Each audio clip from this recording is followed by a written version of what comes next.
Hello and welcome to the Weekly Stuff Podcast with Jonathan Lack and Sean Chapman. We are here as always to talk about stuff. This week we are catching up. We had a podcast last week, but it was pre-recorded. We kind of banked a couple, so I was out of town. Sean was on break, so no podcast last week. So we didn't talk about the anti-penultimate Doctor Who of the season, Face the Raven. I wrote a text review of that. That was on the site just to kind of keep everyone satiated. And then, so we have to catch up on that and on this week's Doctor Who, which is called Heaven Sent. Yes. So 2 episodes of Doctor Who. That's going to be the bulk of the episode because the spoiler-free reaction is, holy fucking shit, we have a lot to talk about. Fucking, yeah. Does that sum it up? Yeah, I think that's a good yes. Okay. So that's going to be the bulk of the episode, and I think they are entirely deserving of that. But we have lots of other odds and ends because, again, while we had an episode last week, and I hope you guys enjoyed it, it was fucking bizarre. It was one of the strangest episodes we've done. Yes, go listen to it if you haven't. It was my top 10. What I titled it finally was Jonathan's top 10 favorite bizarre film school stories. It's an apt description of the list. Yeah. Bizarre is one of those words where it's like, it's not strong enough, but it'll do. There is no word strong enough. Not truly. No, you can go listen to the episode to hear all about that. But we've got like 2 weeks of stuff to catch up on. I've played games. Sean has played games.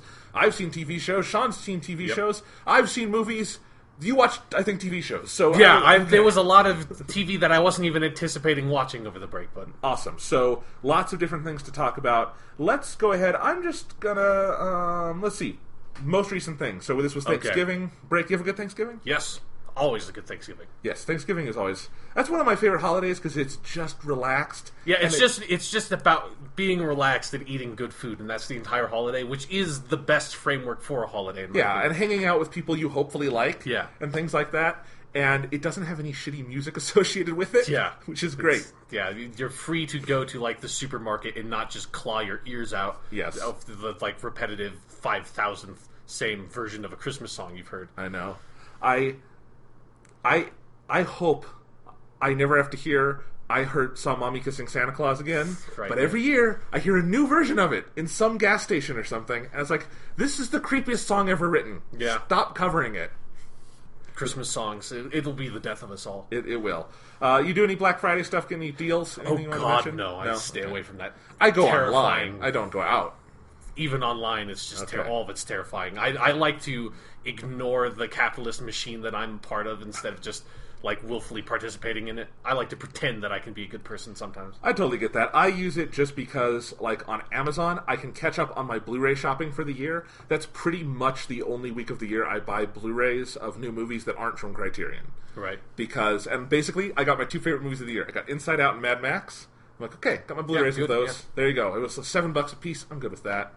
And then my stupid impulse purchase, I actually had it right here because I just opened the package, was I did not have copies of the Lord of the Rings theatrical versions. So there you go, $5, and I got all 3, and the case is broken. So there you go. Fantastic.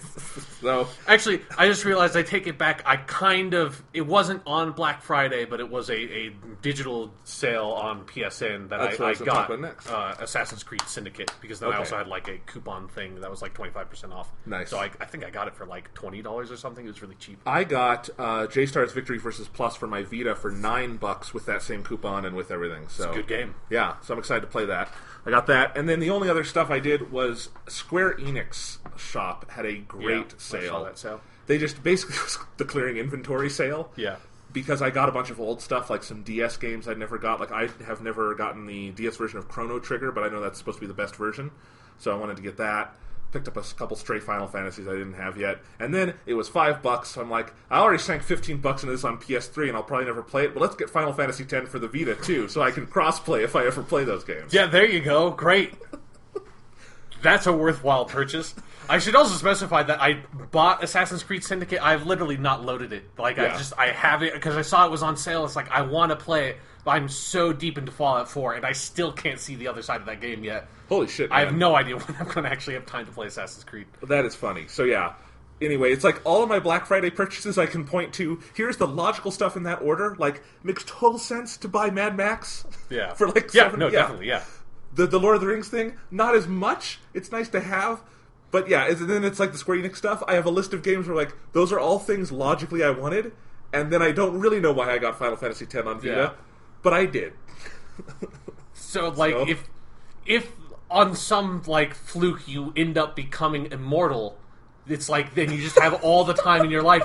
Eventually, you might want to play Final Fantasy X, and specifically want to be able to cross-play it. Yes. That might happen in the infinite expanses of time. Yes, it's like in the third Hitchhiker's Guide to the Galaxy book, Life, the Universe, and Everything, there's the guy who goes around insulting everyone in the universe alphabetically because he's immortal. And I love when, in the scenes where he's on his ship, he's asking the computer, is there any movie I haven't seen 10,000 times? And that's like... That is the most horrifying vision of immortality I've ever heard of. Yeah. Where you would see literally everything in existence an infinite amount of times. Yeah. So think about that. If I got immortality, I wouldn't just play Final Fantasy X. I would play it and 10-2 an infinite amount of times. Or, like, you throw yourself into a black hole Right. and just, like, give yourself up to oblivion in the hope that somehow crushes you completely. And that you don't just get spewed out into, like, an alternate universe that just has more shit for you to just, like, just experience over and over and over again till you want to throw yourself into another black hole. Yes. So, anyway, I'll throw that in there. Enjoy Final Fantasy X. I don't know if I'll ever play it, but I do have the compulsive thing of I have Final Fantasies 1 through 9 on my Vita. So, might as well have 10. No! No! No, that's not how that works. Like, it sounds okay, but when you really think about it, no. If you're never going to play Final Fantasy X, there's no reason to have it on your Vita. No, but that's... yeah. It's the Steam sale problem. Yeah, exactly, which I also stopped doing that too. I was in that shit once, and I realized I still have dozens of games on my Steam account that's like, I'm never going to play any of these. Like, I'm more likely to, like, replay Knights of the Old Republic on the PC than I am to play, like, one of these dozens of games that I've never played before, but I'm kind of interested in, but in no way interested enough to actually play them through. Yeah, no, I get it. And I did glance at the Steam sales this week, and I was like, nope, I'm not even trying. I'm not going into that. Yeah. Yeah, that is a black hole that is hard to escape from. So, but we've been playing games. Sean, you've been playing more Fallout 4. What's that like? I don't have much more to say about it. It's more like it's really good. And I'm going through the same cycle I feel like I do for all these Bethesda games, where I play it, and then, like, I'm having a really good time, and then I hit a point where I'm, like, kind of getting bored with it. I'm like, maybe I'll just kind of stop. And then I run into something completely new that I've never seen before, in some, like, interesting new location with a big, like, whole story behind it. And, like, oh, this is awesome. I had no idea this was in this game. And I go through that for, like, hours and hours and get reinvigorated. And, like, that cycle just repeats and just keeps on repeating until, like, eventually I just stop playing the game because I have to. That's basically what happened with Skyrim. Well, I was super curious. By the way, this is, like, literally the first time Sean and I have talked in a week, so yes, yeah. We're just kind of having a chat here. I was really curious to see, when I saw you, if you would still be playing Fallout 4. Because I was just wondering, like, because you had played a lot of it when we reviewed it on the podcast. Yep. And I was just wondering, okay, Sean's got a full week to himself to play Fallout 4. Will he still be playing it on the other side of that week? And it sounds like yes. I mean, again, those games have so much stuff. And it's just, it really is just a process of your ability to find what's interesting in the game, which is almost like the terrifying part about it, is that I know that when I stop playing this game eventually, I'm not going to see all of it. And there are going to be a bunch of, like, really interesting quest lines that I will have never seen, because there's a bunch of interesting quest lines in Skyrim that I know I never experienced, but I'm not going to go back to that game to, like, specifically go online and find what I didn't play and stuff. It's like every time you put one of those games down, you know that you've only seen so much of it, and that there's no way to experience all of it. It's crazy, because they're like real-life simulators in that way. Yeah. Like, life is that way. Like, there are a lot of places I'd like to go or things I'm going to do, and there's no way in one lifetime you can do all that shit. Yeah. And it's the same where, like, yes, and it's different for Fallout because conceivably, yes, you could do everything, but it would take so much time, 99.9% of players aren't. Yeah, and that, like, going that far with it would mean, like, sacrificing so much of my real-life time that I could dedicate to, like, going seeing a movie or watching a TV show or, like, actually playing Assassin's Creed Syndicate, which I, like, paid money for, and, like, it was there, and I thought about opening it. I was like, no, I need to... Like, the one thing with Fallout 4, that, like, the one quest line is something that I've been staring at, and I keep on meaning to go do it, and then I run into something that distracts me, and I go in a completely different direction, is probably, I think, about 6 or 7 hours in, my character overheard some like random settler say, it's like, oh, I heard about there's this weird museum of witchcraft and something's going on down there. And I'm like, oh, that sounds fascinating. And it's like map updated. It puts the little like thing on your map that you can go find it and you know where it is. And there's a little like, it's not a full-fledged quest yet. It's more like a thing that says like, hey, if you go over here, there's going to be a quest here. And it's like a miscellaneous thing in your quest log. And I've been staring at that for hours and hours and like trying to make my way over there because I want to know what the fuck it is, and I've heard it's a cool quest line online. And then every time I'm like, oh, holy shit, like, here's this crazy town that's, like, running experiments on people and, like, giving people crazy psychological tests, and, like, I'm going to infiltrate this town and find out what they're doing, and then move on. It's like, oh, here's this, like, college campus that, like, has this whole double-layered story about what was going on that campus with this crazy secret research project before the bombs fell, and then all the people trying to get access to it after they settled on the campus after the bombs fell in the post-apocalypse, and you piecing those sort of, like, parallel storylines together. It's like, and that just took me like 3 hours, and now I'm on the other side of the world from the Museum of Witchcraft that I'm trying to get to, and how did I get over here? What is going on with my life? That's basically what's happened. It's hilarious to me because the more you praise Fallout 4 and the more I hear other people praise Fallout 4, the specific kind of praise I hear intimidates me to the point where I'm probably just never going to play it. I think you should give it a shot. I'll give it a shot, but it's like, you know what I mean? It's like...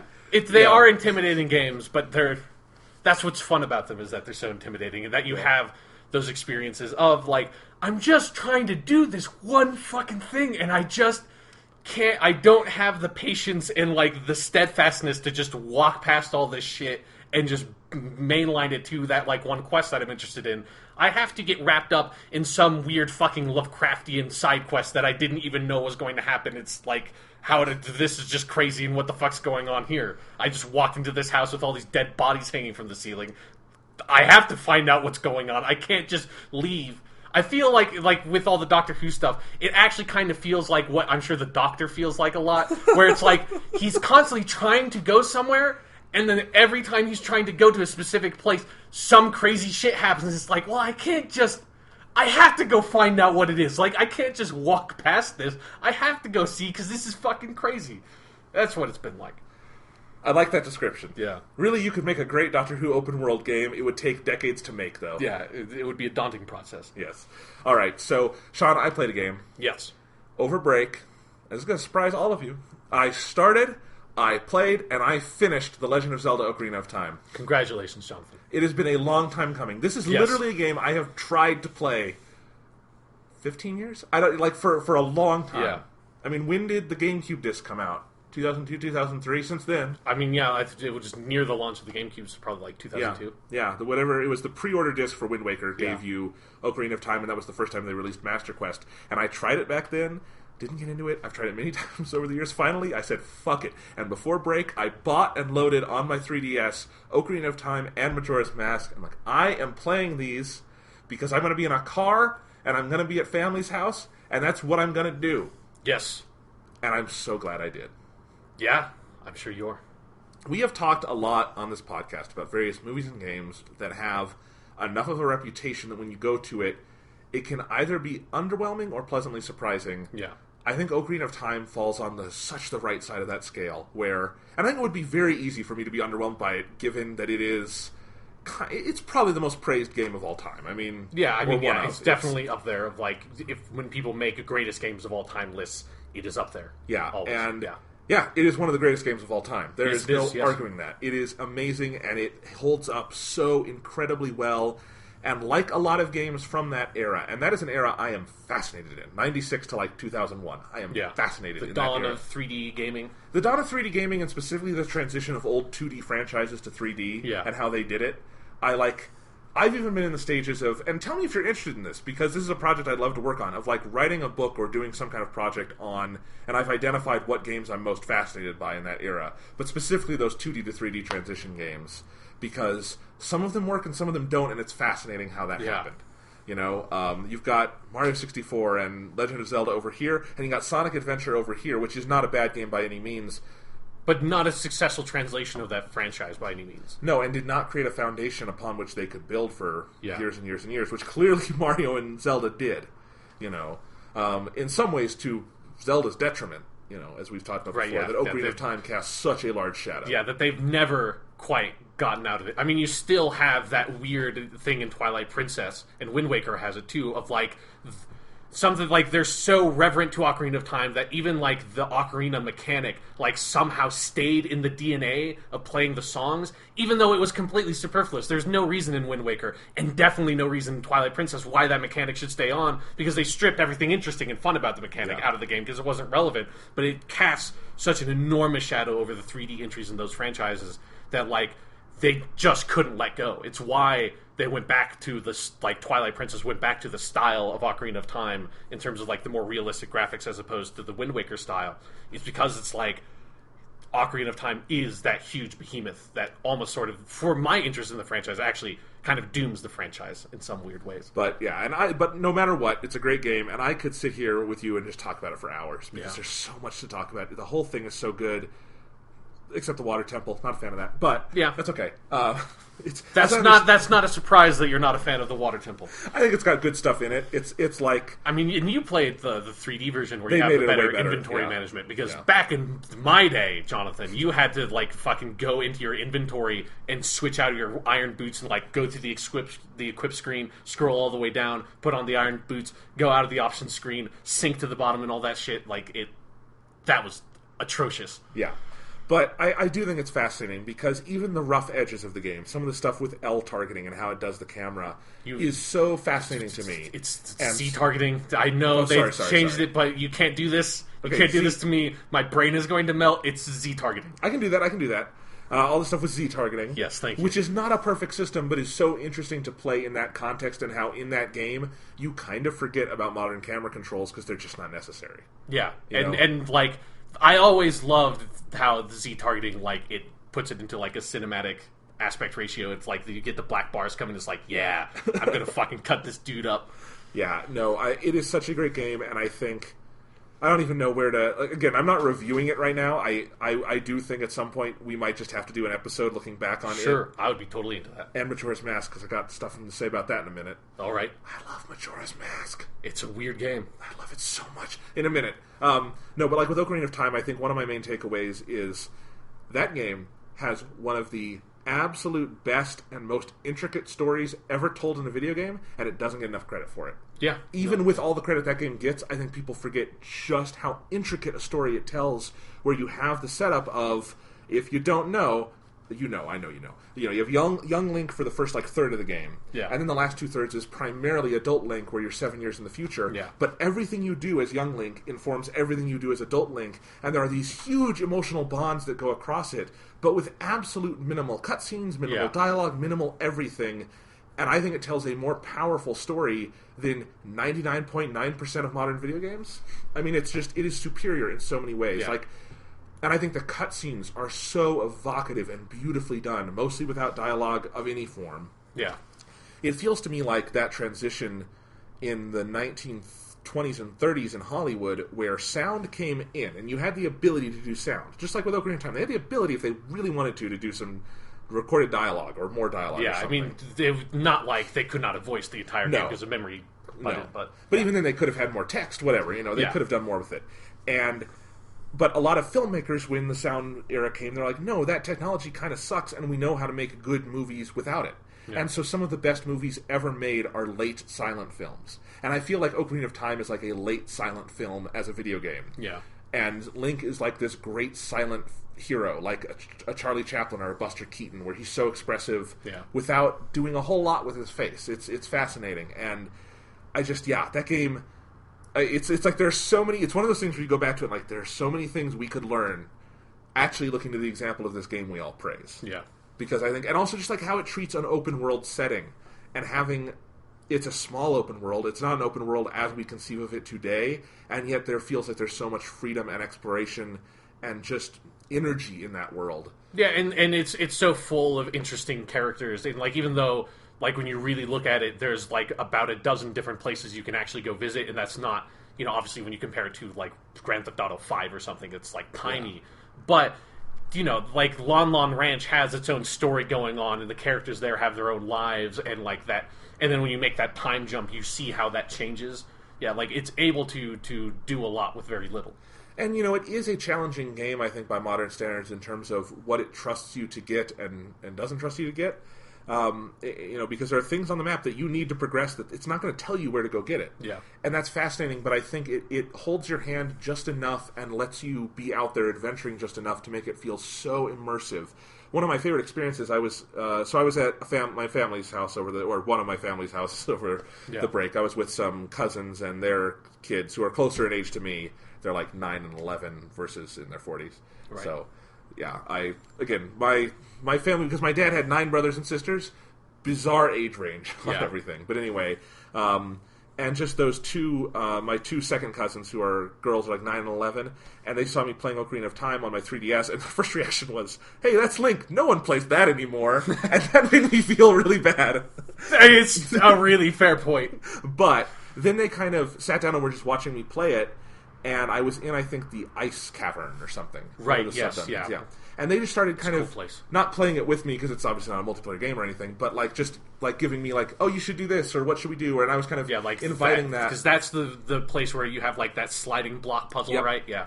That one was a motherfucker when I was 8 years old or whatever. Yeah. And so I just kind of invited them to let's work on this together. And that was one of the most rewarding experiences because I got to see that a kid today who is, they don't play dedicated video game consoles. They've got their iPads and their stuff. Minecrafts and their Facebooks and their Twitters. That's pretty much what I saw them on all weekend. Yeah. It was they'd play a lot of Minecraft and stuff, but they can jump into the middle of Ocarina of Time and be completely absorbed by it and get things intuitively in a way I wasn't even seeing. That is good game design. Yes, yeah. I mean, and I love between that and Super Mario 64, I feel like I've now unlocked something about the authorial stamp of Shigeru Miyamoto because there's so much shared DNA between those two games. And it's some of it's very oblique, but I see it. One of my favorite temples is the Shadow Temple, and that one has so many kind of quiet, they're understated, but they are platforming elements. And you've got, this big castle where you've got the guillotines coming down and the blocks rolling and all that stuff that I associate with Mario, but clearly is just as much a thing in Zelda for him. And I just like that he's got those weird fetishes of these giant castles and guillotines just at random coming down and all those things. And then the ending of Ocarina of Time is so good. That last kind of, it's not really a dungeon, but dungeon where you're in Ganon's castle and you have to do a mini version of each dungeon, and then you climb up the stairs, and you're hearing an organ song the whole time, and Ganondorf is fucking playing the organ, and then you have a fight with him, which is awesome, and then you have to run from an exploding castle, which somehow, a lot of Ocarina of Time have been spoiled for me over the years. No one ever told me about that, and it's awesome. It is awesome. You run out of that castle, and then you have to fight actual Ganon, and all of that, and then you have a very kind of powerful ending. It's very kind of both melancholy and beautiful. And it's just that is, they could do so much with so little, and I love it. Yeah, no. Ocarina of Time is one of the best games ever made. I've been saying this for a very long time. I know. And it's also in that, why I'm fascinated in this era, I want to know what was in the water that every game ended with you running away from an exploding building. You have, Ocarina of Time does that. Yeah. Metal Gear Solid does that. It's true, yes. Halo would do that a couple years later. There's a lot. And it's kind of funny. It's good. It's good. It's a solid. There's something that's just really powerful about that sort of going back through where you've already been and seeing that be destroyed and stuff. I mean, it's also the game does that in so many ways, just with the time jump being a very dramatic example of it, of going back to places you've been, and you go back to because I have so many just incredibly powerful memories being a kid playing this game because of just how evocative the story beats could be and how subtle it could be. Of just you turn into adult Link, and one of the first things I did was I'm going to go back to Kokiri Forest because that's where I'm from. I want to go see Saria because Saria was cool. She's my friend. Awesome. And I go back there, and it's what the fuck? There's, evil Deku plants are sprouting up in the middle of the town. Everyone is terrified. Things have gone to shit. Where's Saria? And then, you realize, oh, wait, that's right. They're all, I'm not like them because I've grown up, and they're all still kids. That story beat and stuff. All that shit's so cool. Absolutely. And you know what? You just hit on of, being a kid and deciding, all right, I'm adult. Where am I going to go first? There's something about the pace to Ocarina of Time that is so fascinating to me that we just really don't get much anymore. Yeah. And I think it's aimed towards kids who have an attention span that is different. It's not necessarily longer or shorter. It's just different. Of I'm out here to adventure. I don't necessarily care about the goal as much. And I was playing Ocarina of Time to binge it, I did it in a week. But even then, I felt like there were times when I just wanted to slow down and just kind of run around and explore and just go to see things, not because there was any specific purpose. I wasn't going after an achievement. I didn't have a quest log, any of that. It's just, I want to see what's going on over here. And that's really cool. And, I think the perfect way to play Ocarina of Time would be to do it slowly and kind of just do it over a course of however many days it takes. I think, probably averaging a dungeon a day is a good way to do it, but even then you could slow it down more if you wanted to, and you would have just as good an experience. Yeah. And we're not necessarily encouraged to do that as much. It's really fast. It feels like Fallout 4 has a lot of Zelda in its DNA in that way, from what I've heard about it. Sure, yeah, in some ways, yes. Yeah. Like, that sense of exploration, is definitely, of discovering those things for yourself, is really sort of palpable. And I'm like, now that I'm thinking about it, Ocarina of Time, I remember what is probably my earliest memory of the game, because I rented it a couple of times, and I had it at my friend's house. And actually, like, one of the main ways I played Ocarina of Time, because I've beaten it, God knows how many times, but like, one of the main ways I did it is similar to how you were talking about with your cousins, was I would go to my friend's house, and he had the game, and we would play it together. And I've beaten Ocarina of Time twice, basically, like, pseudo co-op. Like, obviously there's only one person who can play, but just, like, talking and sort of, like, figuring out, because even if God knows how many times you go through the water temple, you never know how that fucking temple works. Like, it's especially when you have to deal with all the busy work of it and can't really focus on all the shit of, like, raising the water level. And it was like, I always miss one small key. There's one small key in, like, a chest or something. It was like, how did I miss it? It's just like room I ran past or something, and I keep on running past it and can't see it. Yeah. And that shit. But I remember the first time I rented the game and played it on my own. Like, you have that scene with, where you go through the Deku Tree dungeon, the first dungeon in the game, and then you have to leave Kokiri Forest and go to the castle to meet the princess. And when you do that, Saria meets you on the bridge and gives you the fairy ocarina. Like, that scene, like, it was so emotional for me, because it was like, because it's a really powerful scene. It's the visuals scene. And the music and everything. It was like, and Saria is the first character you really meet other than Navi, and she's your friend and stuff. I just had this emotional connection with her. So then it's like, because the thrust of the game is supposed to be, well, now I need to go out. I'm the only person who can do this. I've been given this mission to find the 3 spiritual stones, and to do that I need to go to the princess. And it's supposed to be that hero's journey thing of now you're sort of leaving the nest and going out into the unknown. And it's in that moment that, at least me as a child, I realized I would make a terrible hero, because I immediately was like, I just turned around and went back into the forest, because it was like, no, I want to go hang out with Saria. And it was like that realization of, well, there's nothing you can do here. Like, I can go and she will give me the same line of dialogue if I go to her house and talk to her, the same dialogue box over and over and over again. I can't, like, there's nothing to do here. But, like, I had such a powerful emotional connection with that setting and that character as a child. I was just like, no, like, why? Like, I want the game where I just get to be in the forest and hang out with my cool, like, elf friends and this cool elf girl, and just have, like, fun here. Like, why do I have to go fucking meet the Princess Zelda? I know her name's in the title of the game. I would give a shit. Like, hasn't, like, lived with me since I was a kid. Like, no, I want to stay here and have fun adventures here. I don't want to go out into the world. And you know what? I was 23 and I did the same thing. Yeah. Where right? It wasn't the same kind of reaction where I wanted to stay, but that scene was so powerful. It's like, well, wait, is there any more with Saria? Like, I really want to see if there's anything else I can learn about her. And God, the cutscenes in that game are so good. Just all of it. It's a game where I was kind of in awe of it the entire time. Even something like the Water Temple, which is frustrating to no end in a lot of ways. It's kind of like, I would compare it to the Cortana level from Halo 3. Sure, where it's like the one outlier in a otherwise masterpiece game, but it's not like it is just horrible in a vacuum. It's the way it kind of operates in context, where this is the one that they didn't quite crack. Yeah. But it still has a lot of the elements that makes the game great. Yeah, and there's still a lot of cool moments in there, because that's where you meet Princess Rito again, and that's always fun. And then I love the Shadow Link fight, because that's such a cool, where you, like, go out into that, like endless room with, like, an endless horizon with, like, the one island there. Yeah. And you go up and he pops up and it's like, well, shit's getting real now. Such a great game. Yeah.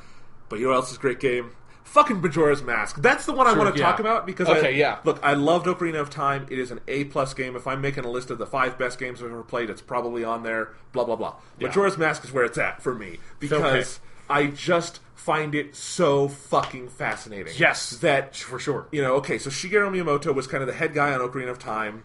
He goes off to do other things, but they need to make a new Zelda game. They don't have a lot of time. Eiji Onuma, who was one of the lead designers on Ocarina of Time, swoops in to kind of lead this thing. They take 1 year to do it, and they make one of the weirdest sequels to a major franchise game ever. Yeah, and it uses like assets and character models and stuff from Ocarina of Time. It's up-resed a little bit because you have to use the expansion pack. the expansion pack for the N64 and stuff. But it plays like Ocarina, like the fundamentals are Ocarina of Time. It's got identical controls. It's got, as you say, lots of the same assets. Some music is repeated, etc. But it is fundamentally different from Ocarina of Time in its structure, in how you play things, in how dungeons are laid out, in everything. It is different, and the tone is so different. It's almost like going from Wizard of Oz to Return to Oz or something. Sure, yeah. But I think it's not just bizarre. It is a brilliant game to me. Like, I think some of the game design choices are audacious but brilliant, and so much so that there's a reason we haven't seen anyone try some of these things again. Yeah. I mean, basically they made the video game version of Groundhog Day, and I haven't ever seen anyone try that. But I think it is so fascinating. And even the things that should be frustrating, like every time I want to get that spot in town where I can use my Deku spin and pat tack and get up to the clock tower, I have to go get the teardrop from the moon, and I have to bring it to the Deku guy there, and I have to give him that. He gives me the title and all that. That resets every time. But I think there's something about that. There is this Sisyphean task to it that puts you in there. Like, it's one of the first games I would point to of, like, this game was actually thinking about ludonarrative dissonance before that was a thing. Sure. And it's fascinating to me. But also, like, my first reaction after playing, like, an hour, or I don't even know, because I started playing it kind of casually. I just kind of wanted to open up, because I hadn't opened the 3DS version yet, and I just kind of wanted to see what it was like. And I wound up just playing all the way through the end of the first cycle, so however long that took. Right, I was just entranced. And I think my first tweet, I was like, just started Majora's Mask. I love it. This is like if David Lynch directed a Zelda sequel. Sure. And it totally is, because it's about dream states, and it's about alternate realities, and it's about altered states. And it totally looks like if David Lynch played Ocarina of Time, loved it, and said, I want to make a sequel to that, you would get Majora's Mask. Yeah. It's so great. But yeah, and the 3DS version is much improved. Like, the Ocarina of Time 3DS version is a graphical improvement, and you have little things like where they've tweaked things in the water temple, but mostly it is just a straight remake, you know? Yeah. Majora's Mask is more over. They've worked it over more. So you have, like, the Bomber's Notebook is a full quest log now and things like that's that. Nice. Yeah. Because the weird the thing about Majora's Mask that I think it's the thing that is what it is, but nobody ever talks about it this way, is that it's the Legend of Zelda game that is about side quests. Like, and that's what Majora's Mask is. And so it's a weird thing where I personally don't love the dungeons in Majora's Mask, and it's been a long time since I played that game because I don't have quite the attachment to it I do for Ocarina of Time, though I do find it completely fascinating. But the dungeons aren't that interesting, but it's just there are so many weird stories that you run into that, like, your ability to sort of, like, go back and reset the clock and stuff allows you to approach these stories in weird ways. And then it's just the whole impending apocalypse element of it, that it's probably the darkest game I've ever played. Like, it is dour. It is terrifying, because there's just an evil moon just staring at you constantly, and it is always almost going to get you, and then you play the song, and it goes back to the beginning, and you're like, I need to find some way to get this evil fucking moon not to destroy the entire planet, basically. I do think all of that, though, is brilliant about it, because it is so inherently tense. Like, you get into that first cycle, and you realize what's going on, and it's like, oh shit, I can't really just be leisurely in the way I was in Ocarina of Time, and I think it's very conscious in like subverting our expectations from that game, in that Ocarina of Time is a very leisurely paced game. You can kind of do it however, not in whatever order, but kind of at whatever pace you want to take it. You know, if you want to, in the middle of a dungeon, go back out and get some hearts or fairy bottles or whatever, you can do that, and there's no penalty or anything. That's how you can't just come right back to where you were, but you know what I mean. Yeah. Whereas in Majora's Mask, it's like, well, technically I have the time to do everything I want to do in a overall cosmic sense. Yeah.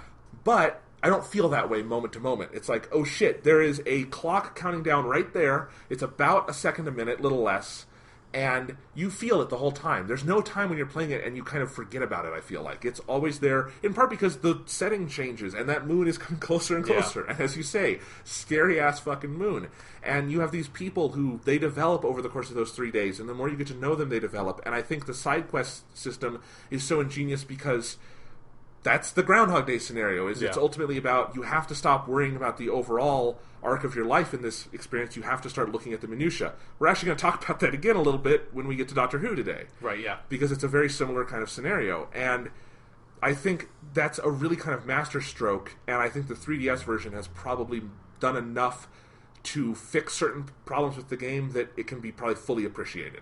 Yeah, because one of my biggest memories about Majora's Mask is just being incredibly frustrated with it because, like, it did not explain itself kind of at all, and you didn't get... Like, because that's one of the magical things about Ocarina of Time is that the game design is so solid that, like, you can just do it. And, like, sometimes you might be a little bit confused about where you need to go next, but since partially because the areas you can go to are so limited, and also that, like, there's always... I feel like a couple of places in the back of your head where you remember, like, oh, I have bombs now, I can go there, and stuff like that, that you're never completely lost, I feel, in Ocarina of Time, whereas in Majora's Mask, and I don't know how much they've changed this, but it was like originally, you had no fucking clue what you were supposed to do, and it was like, and you always had that time limit thing that's also like, you need to wrap your head, because the game didn't keep track of stuff for you, really. It sounds like that's what the Bomber's Notebook is it's a huge overhaul. Yeah, because it's like... Because you just had to basically remember most of that shit about, like, okay, where are, like, all these people at different times, and what are they all doing, and you had to kind of do that on your own. No, Sean, and it's not very fun to do. There's literally, you go to the Bomber's Notebook, you press schedule, and it has a list of everyone you've met, and where they are, at what time, and what you need to do with them. And you can set an alarm, and Tattle will tell you where to go with. Yeah, like, that was not... As far as I remember, that was definitely not in the original game. So yeah. No, and the thing is, like, I had heard that was added on, but I had to ask Thomas, I'm like, what was here and what wasn't? Because it's seamless in the 3DS version. It feels like it always should have been there.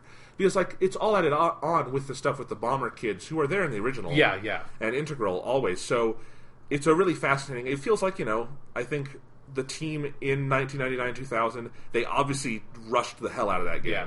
And it's an incredibly ambitious game, and I think at the time it was maybe like, I mean, I'm not going to fault it for this, but like its ambition overreached its actual ability to achieve it. And maybe the opportunity now to go back and just tweak a couple of little things. Yeah. It's probably a really good move. Yeah, because Majora's Mask is a game that needs it in a way that Ocarina of Time doesn't. No, and there are other things they've added, like if you have the new 3DS, you can just use the C-Stick as a camera stick, which is fascinating. Oh shit, that's crazy. You don't need to, because again, the game didn't require... Yeah, the game's designed for Z targeting, so... But what I like is that it's such a beautiful game, it's kind of nice just to be able to appreciate... I just use it to appreciate the surroundings, just kind of look around where I am.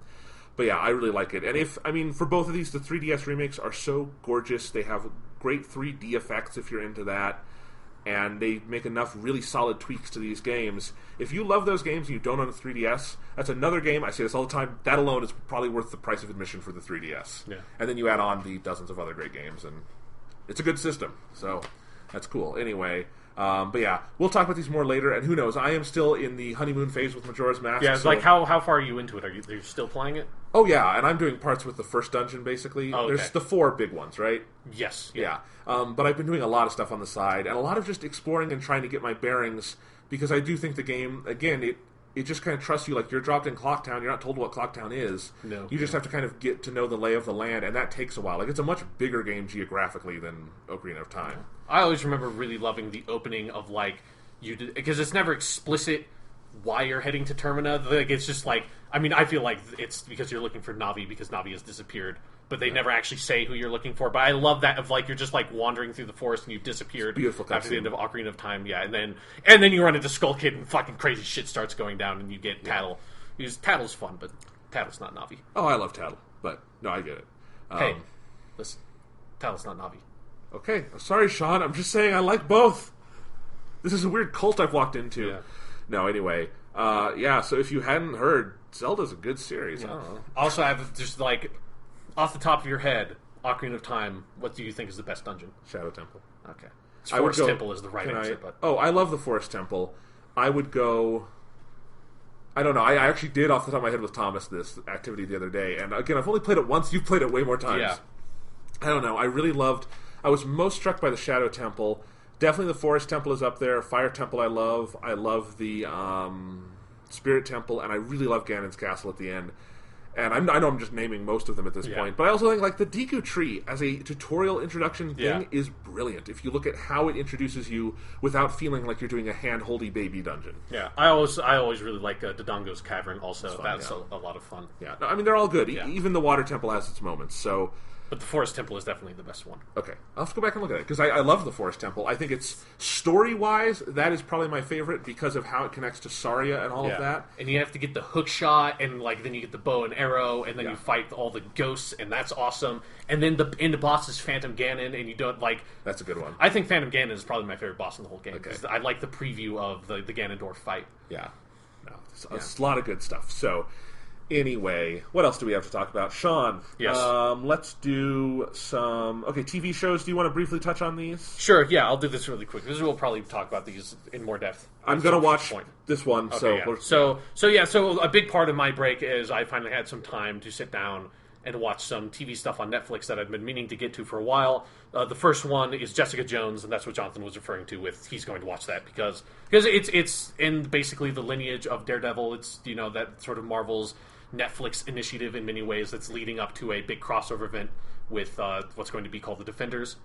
And Jessica Jones, if you loved Daredevil, I think this is absolutely, it is in that vein. It is of a similar level of quality. I think I maybe prefer Daredevil a little bit, mostly because I think Daredevil uses its episodic structure in a more interesting way, where Jessica Jones, for the most part, feels like it's like a big 13-hour-long movie, with every once in a while there's like an episode that feels like it takes advantage of the structure and is like a really good episode on its own. But for the most part, they kind of just move into one another, which isn't terrible. Most TV shows, I feel like, kind of do that these days. But, well, it's tough because if you're tasked with making a Netflix show, what do you do? Yeah, exactly. And I feel like Daredevil and Jessica Jones kind of took two different directions. I prefer the Daredevil one. I like using the structured individual hours of making that about a specific thing or a theme or a character development, a plot point, and really just using that to structure the whole episode. I think is a really strong way to make these kinds of shows. And again, Jessica Jones, some of its episodes are absolutely like that. For the most part, it's not. But that's a really minor criticism, and I think that's more of a point of taste. What Jessica Jones does provide is, I think, a really unique sort of superhero story. It's a female superhero, which is the first time, other than if you want to count the Agent Carter TV show, kind of, but she's not a superhero, she's a secret agent. But it's the first Marvel-led female superhero property that they've had, and I think Jessica Jones is an incredible character. I never really read the Alias comics that she comes from, but I know they're really well regarded, and I think this just gets across, because I do have some experience with their character from other comics I've read, and so far, Marvel still has their 100% batting average on casting for their characters and writing for their characters, and that Jessica Jones in this show, played by Kristen Ritter, is Jessica Jones, and they nail everything about that character in such a way that if Jessica Jones walks into a room and Thor is in that room, you can write that scene. And that is what they need to do for all these characters. That's not to say that Jessica Jones is a silly character. It's this is an incredibly dark show. It is way darker than Daredevil, which is already a dark show. That's saying something. Yeah, I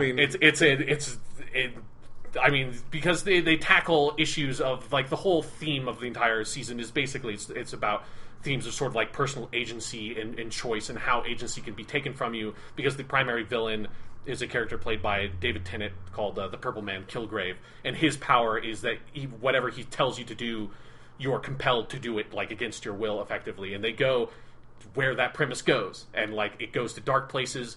But the female characters, it's a show about the female characters completely. The primary cast is almost completely composed of female characters, with obviously the antagonist being a male, and all those characters are fascinating, incredibly deep, diverse cast that it feels like something that you never really get to see, and if you do get to see it, it is basically in something like a sort of smaller, mature, graphic novel property, and not what you would see in a big sort of heavily advertised Marvel-produced show. Like the Alias comics versus the Jessica Jones show now? Yeah.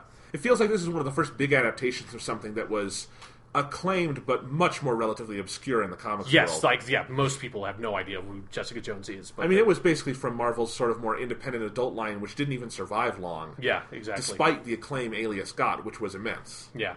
So yeah, and it's a show that if you're going into it, don't expect it to be action heavy the way that Daredevil is. There are some action scenes, but it's not about the action. It is where Daredevil was like a kung fu crime drama, this is much more a like superhero psychological thriller with a little bit of a detective kind of edge to it. But yeah, like David Tennant is amazing, Kristen Ritter is amazing. You get a little bit of a preview of Luke Cage, who's going to be in his own show. He's also great. He's one of the main characters here, right? Yeah, I mean he's in the early parts of the show and kind of comes back near the end of the season, but I would call him a supporting character, not a main character, because he's definitely not there for most of the episodes. I knew he was in the main cast, but Marvel does weird stuff with their main casts. Yeah. Because he's Luke Cage and Jessica Jones in the comics get married, so there's like a strong relationship there, and like they set the foundation for it. And more specifically, Luke Cage is going to go off onto his own show, and they sort of set the stage for how that happens. And we're probably going to see Kristen Ritter on that one.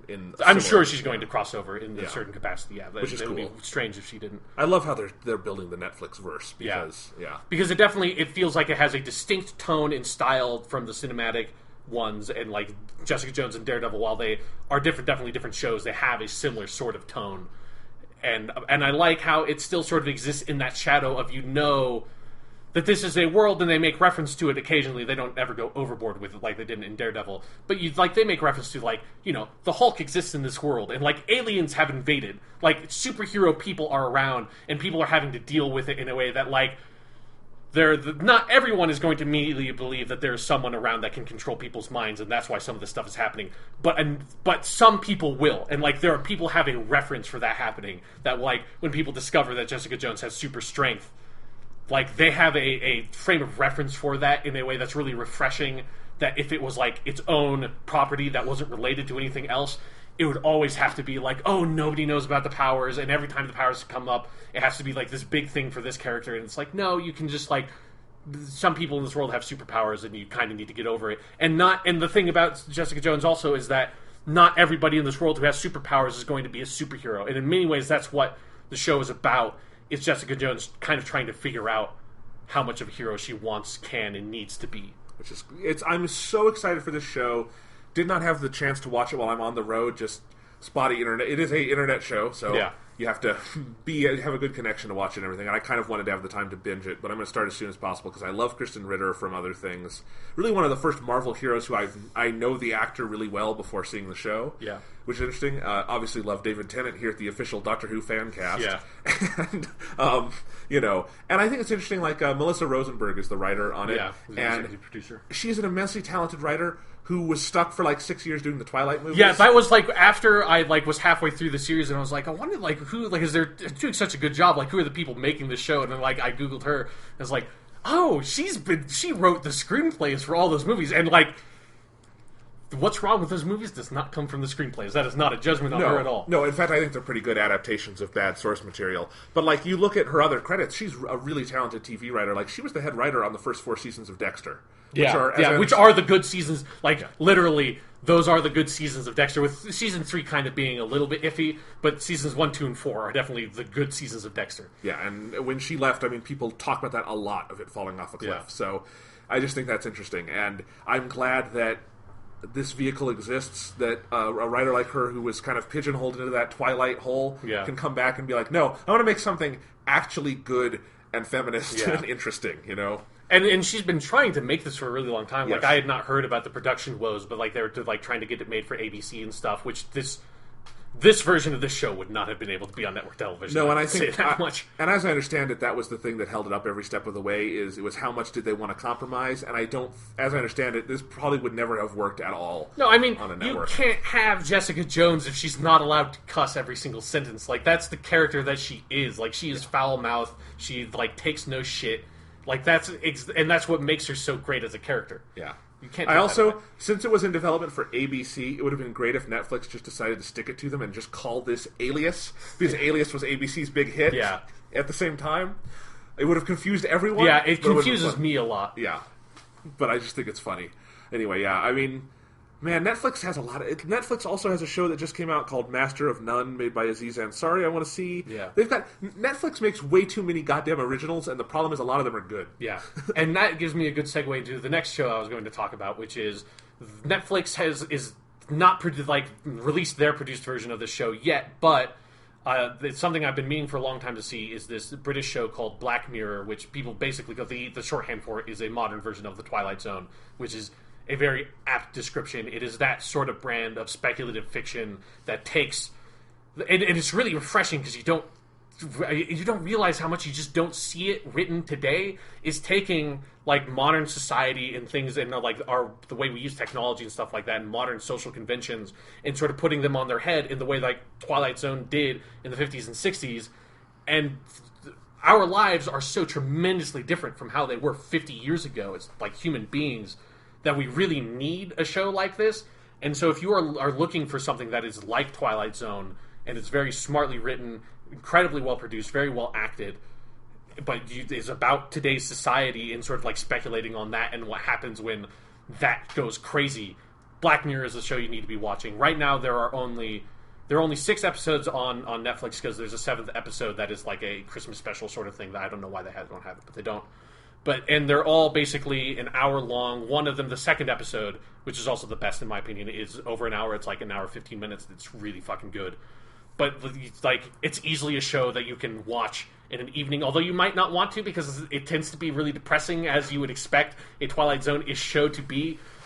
But it is definitely... Yeah, Twilight Zone is hard to binge. Yeah, it's because obviously, they're all self-contained sort of anthology-style stories, and I would say not all of them are amazing. Episodes 2, 3, and 4 are, like, incredible.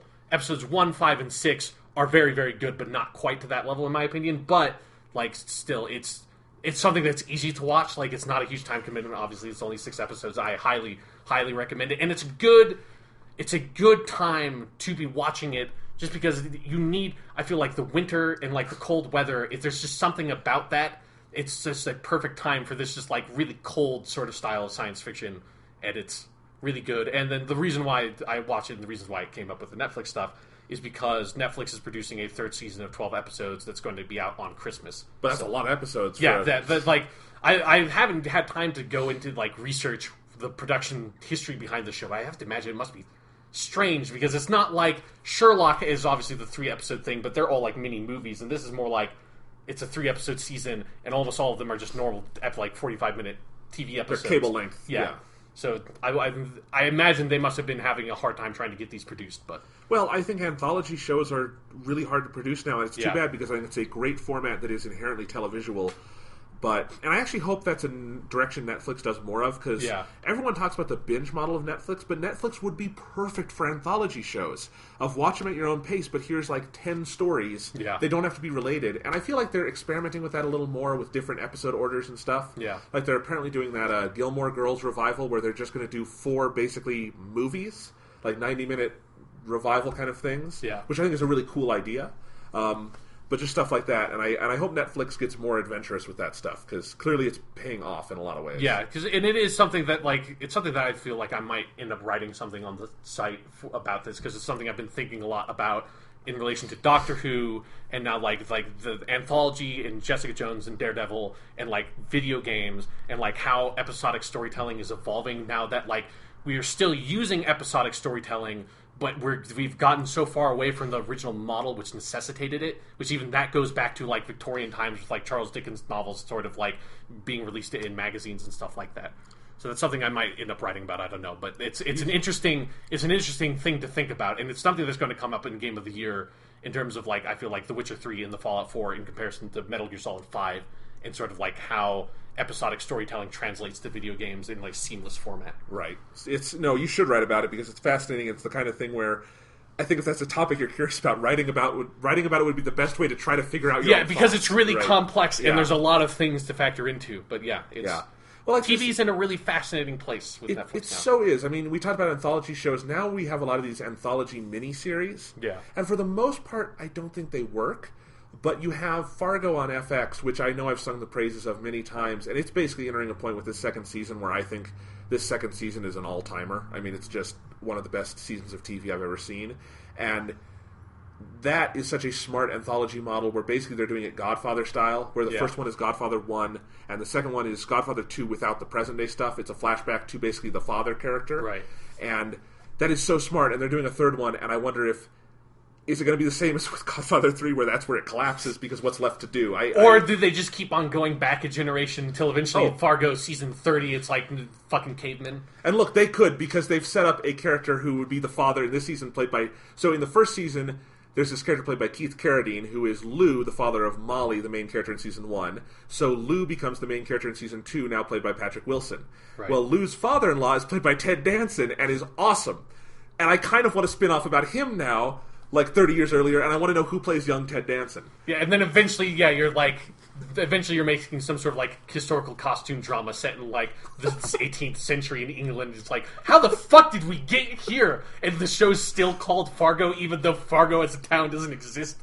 And the thing is, Noah Hawley and his team over there, they could figure it out. Sure, yeah. They've done some great stuff. If a show was going to do that, it would have to be a show based on a Coen Brothers movie. I mean, even the Coen Brothers movie, there's like one scene that takes place in Fargo. The title is a joke. I mean, it's hilarious to me. But anyway, all good stuff.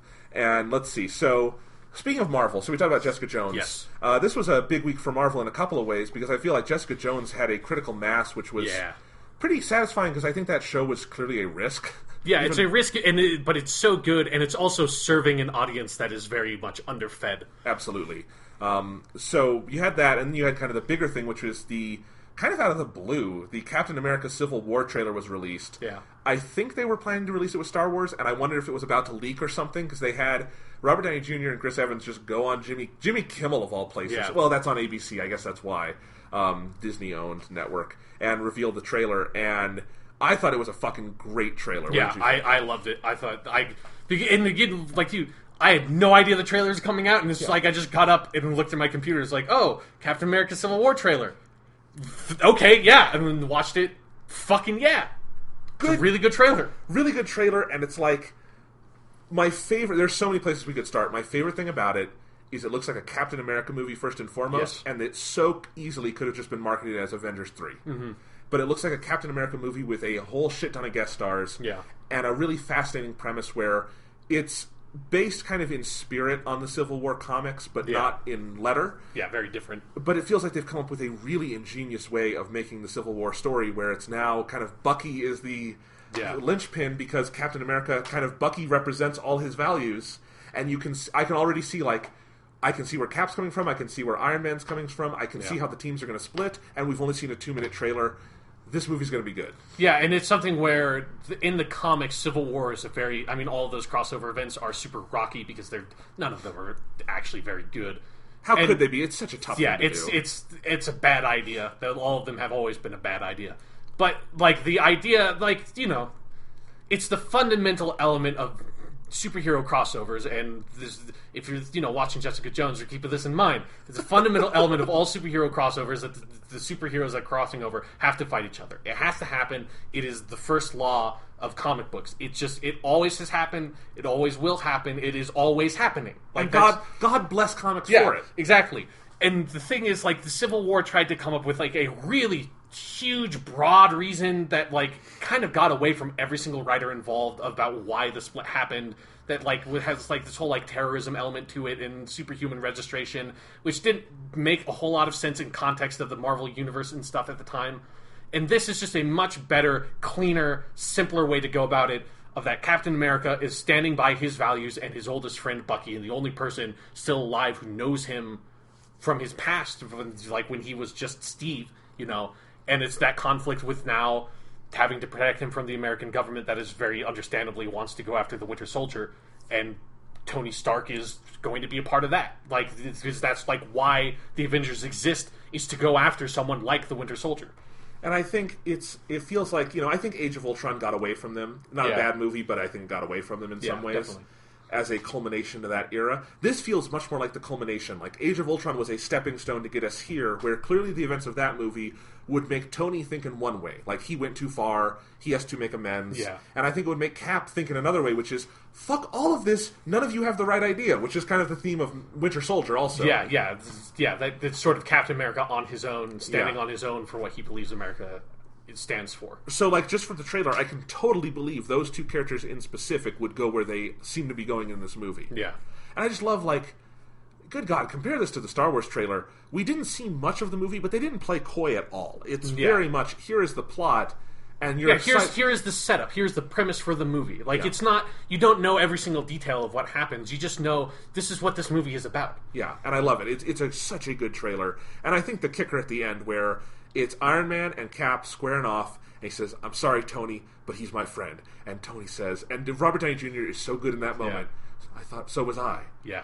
And then they just fucking wail on Iron Man. Yeah, and it's hard to watch. It's like, no, you guys should be friends. Yeah, you've like been fighting together for so long. Like, why are you now fighting each other? And I think, one of the things people complained about in Age of Ultron, which was specifically not a complaint of mine, is at the end where Cap just kind of forgives Tony, even though Tony did some bad shit in that movie. The thing is, I think the Cap they've made would do that. Yeah. I think it would kind of be water under the bridge for them, because I do think they have a pretty friendly connection in the Joss Whedon films. Yeah.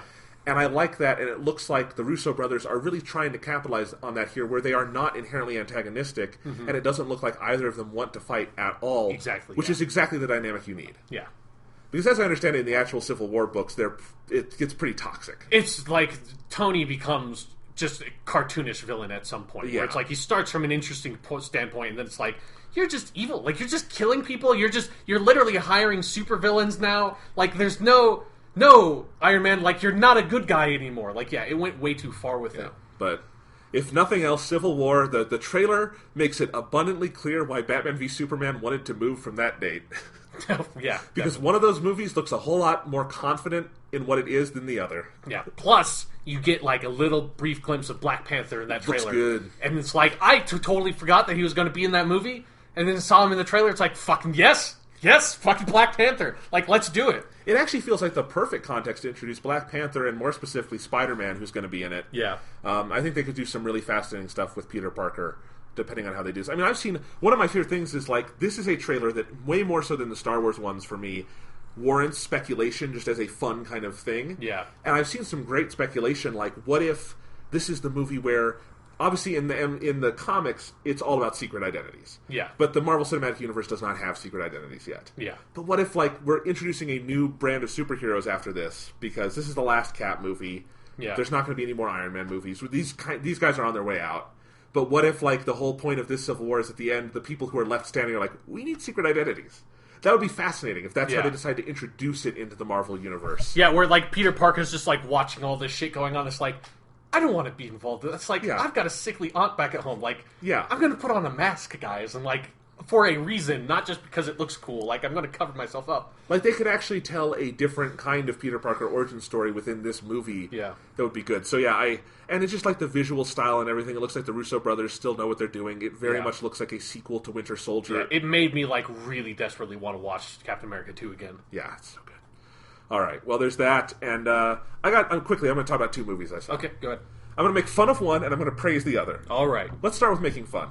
We always do. Over the break, I was, again, with family and a lot of small children, so on the day we decided to go see a movie, we decided to go see the new Pixar movie, The Good Dinosaur. And it's like, okay, I have seen every Pixar movie in theaters. I didn't even realize there was a new Pixar movie out. They barely advertised it, and there's a reason. So I went to see it. This is by far the worst Pixar movie. And I'm a little shocked how much critics are giving it a free pass. It is awful. Like, it is, one, fucking bizarre. And, again, I sometimes love bizarre if it's got a purpose, like Majora's Mask, David Lynch, all that stuff. This is just a movie that has no idea what it wants to be. And it's one of the Pixar movies that had a huge creative upheaval where they had a director who kind of created the project, and they worked for years on it. Wasn't working, I guess, so they fired him, redid the whole movie. And it feels like this version of the movie was, like, scripted in a week just to kind of salvage some assets or something. Yeah. Because nothing about it makes sense. Like, the premise of the movie, as established in the beginning and in all the trailers, is that the asteroid that hit Earth and killed the dinosaurs misses in this timeline, so the dinosaurs survive. Okay, and that's a good starting point. Yeah, and several years ago when we first heard about it, it sounded like what it was going to be is like there would be some humans evolving alongside dinosaurs, and we would see a point similar to our future, but like, what if there were humans and dinosaurs? I mean, scientifically, that's not plausible in the slightest. But, I mean, humans would never have evolved if there were still dinosaurs and our atmosphere was still composed such that dinosaurs could exist. Also, scientifically, toys can't come to life. But I think it would be that. But, you know, that's more plausible to me. Okay. You don't know. You don't know what your toys are up to when you're not looking. They might have little souls. One of them might sound like Tom Hanks, weirdly enough. I'm just saying, even if it's not a great idea, that's an actual idea for a movie. Sure. And the final movie, there's no reason to have that scene. There's no reason to explain that the dinosaurs didn't go extinct, because it doesn't matter. Because there is one human in the movie, and he doesn't even need to be a human. I'll explain that later. I'm getting ahead of myself. But so you start, and you don't even see a human for 20-something minutes, because it's just the dinosaurs kind of living their dinosaur lives. They're dinosaur farmers or something, and it's fine. It's just kind of that thing. But are they kind of anthropomorphized? Not in terms of their design, but what they're doing and stuff? Okay. Yeah, that kind of thing. And I actually think some of the anthropomorphization at the beginning is kind of creative, of how they till land and they're brontosauruses, so they just use their necks, that kind of thing. But why don't they just eat leaves? But I don't know. Anyway, so you have that opening premise. Don't need it. Makes no sense. Then you get into the movie itself, and the animation is so fucking weird. Everyone is praising it because the backgrounds look really realistic, and they do. I had spent about 10 minutes trying to figure out, did they go shoot plates, or is this animation? Yeah. And it is animation, but it will make you think they just went and shot plates. However, I have always stood by the point, there's no purpose to doing animation if you're going to make it look like real life. Yeah. You can just go shoot real life. There is no reason to animate that. No reason at all. James Cameron couldn't animate the Avatar world, or shoot the Avatar world, so he animated it. That makes sense. Yes. Here, you just have mountains that kind of look like Colorado or something. You can just go shoot those. But then what they've done is they have these photorealistic backgrounds, and very photorealistic. They push it really far. And then the most cartoony characters on them. So the dinosaurs are neon green and cartoony, and there's very little detail in their faces or bodies. And then when you get the little human caveman character, he's also very cartoony. And then when you get T-Rexes later, all super cartoony, and it is distracting from moment one to the end of having super cartoony characters in basically the real world. Mm-hmm. And there's no story justification. There's nothing in there. It feels, again, like those backgrounds were probably designed for a different movie. And the character designs were designed for whatever this is. Yeah. So that's weird.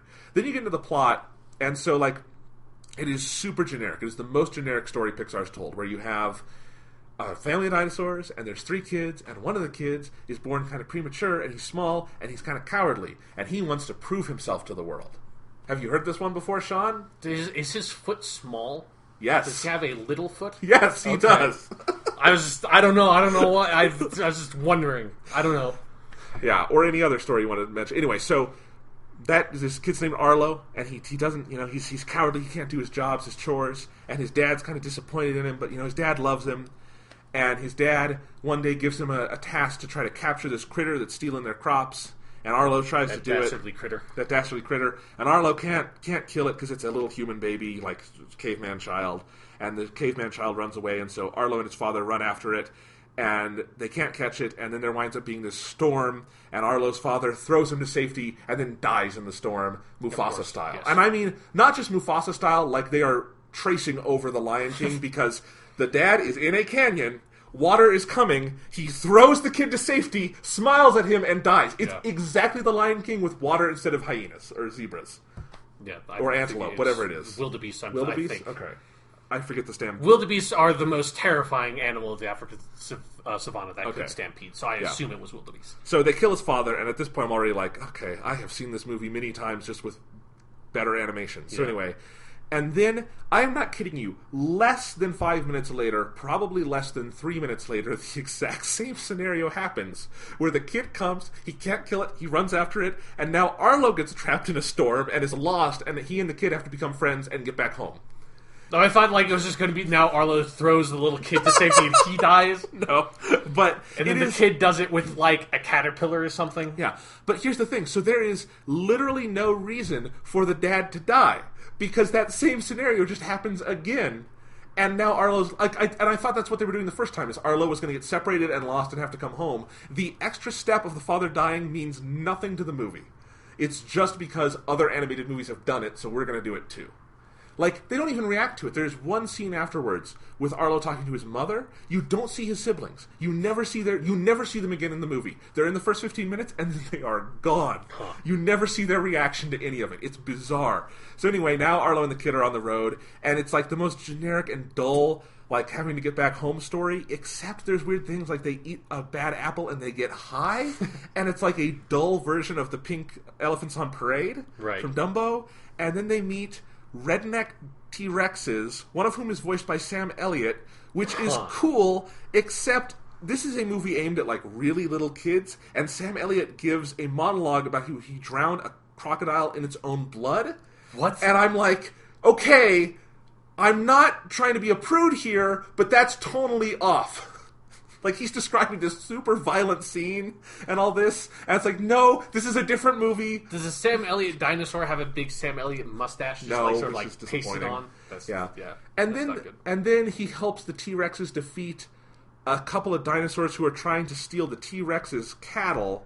Again, it's weird.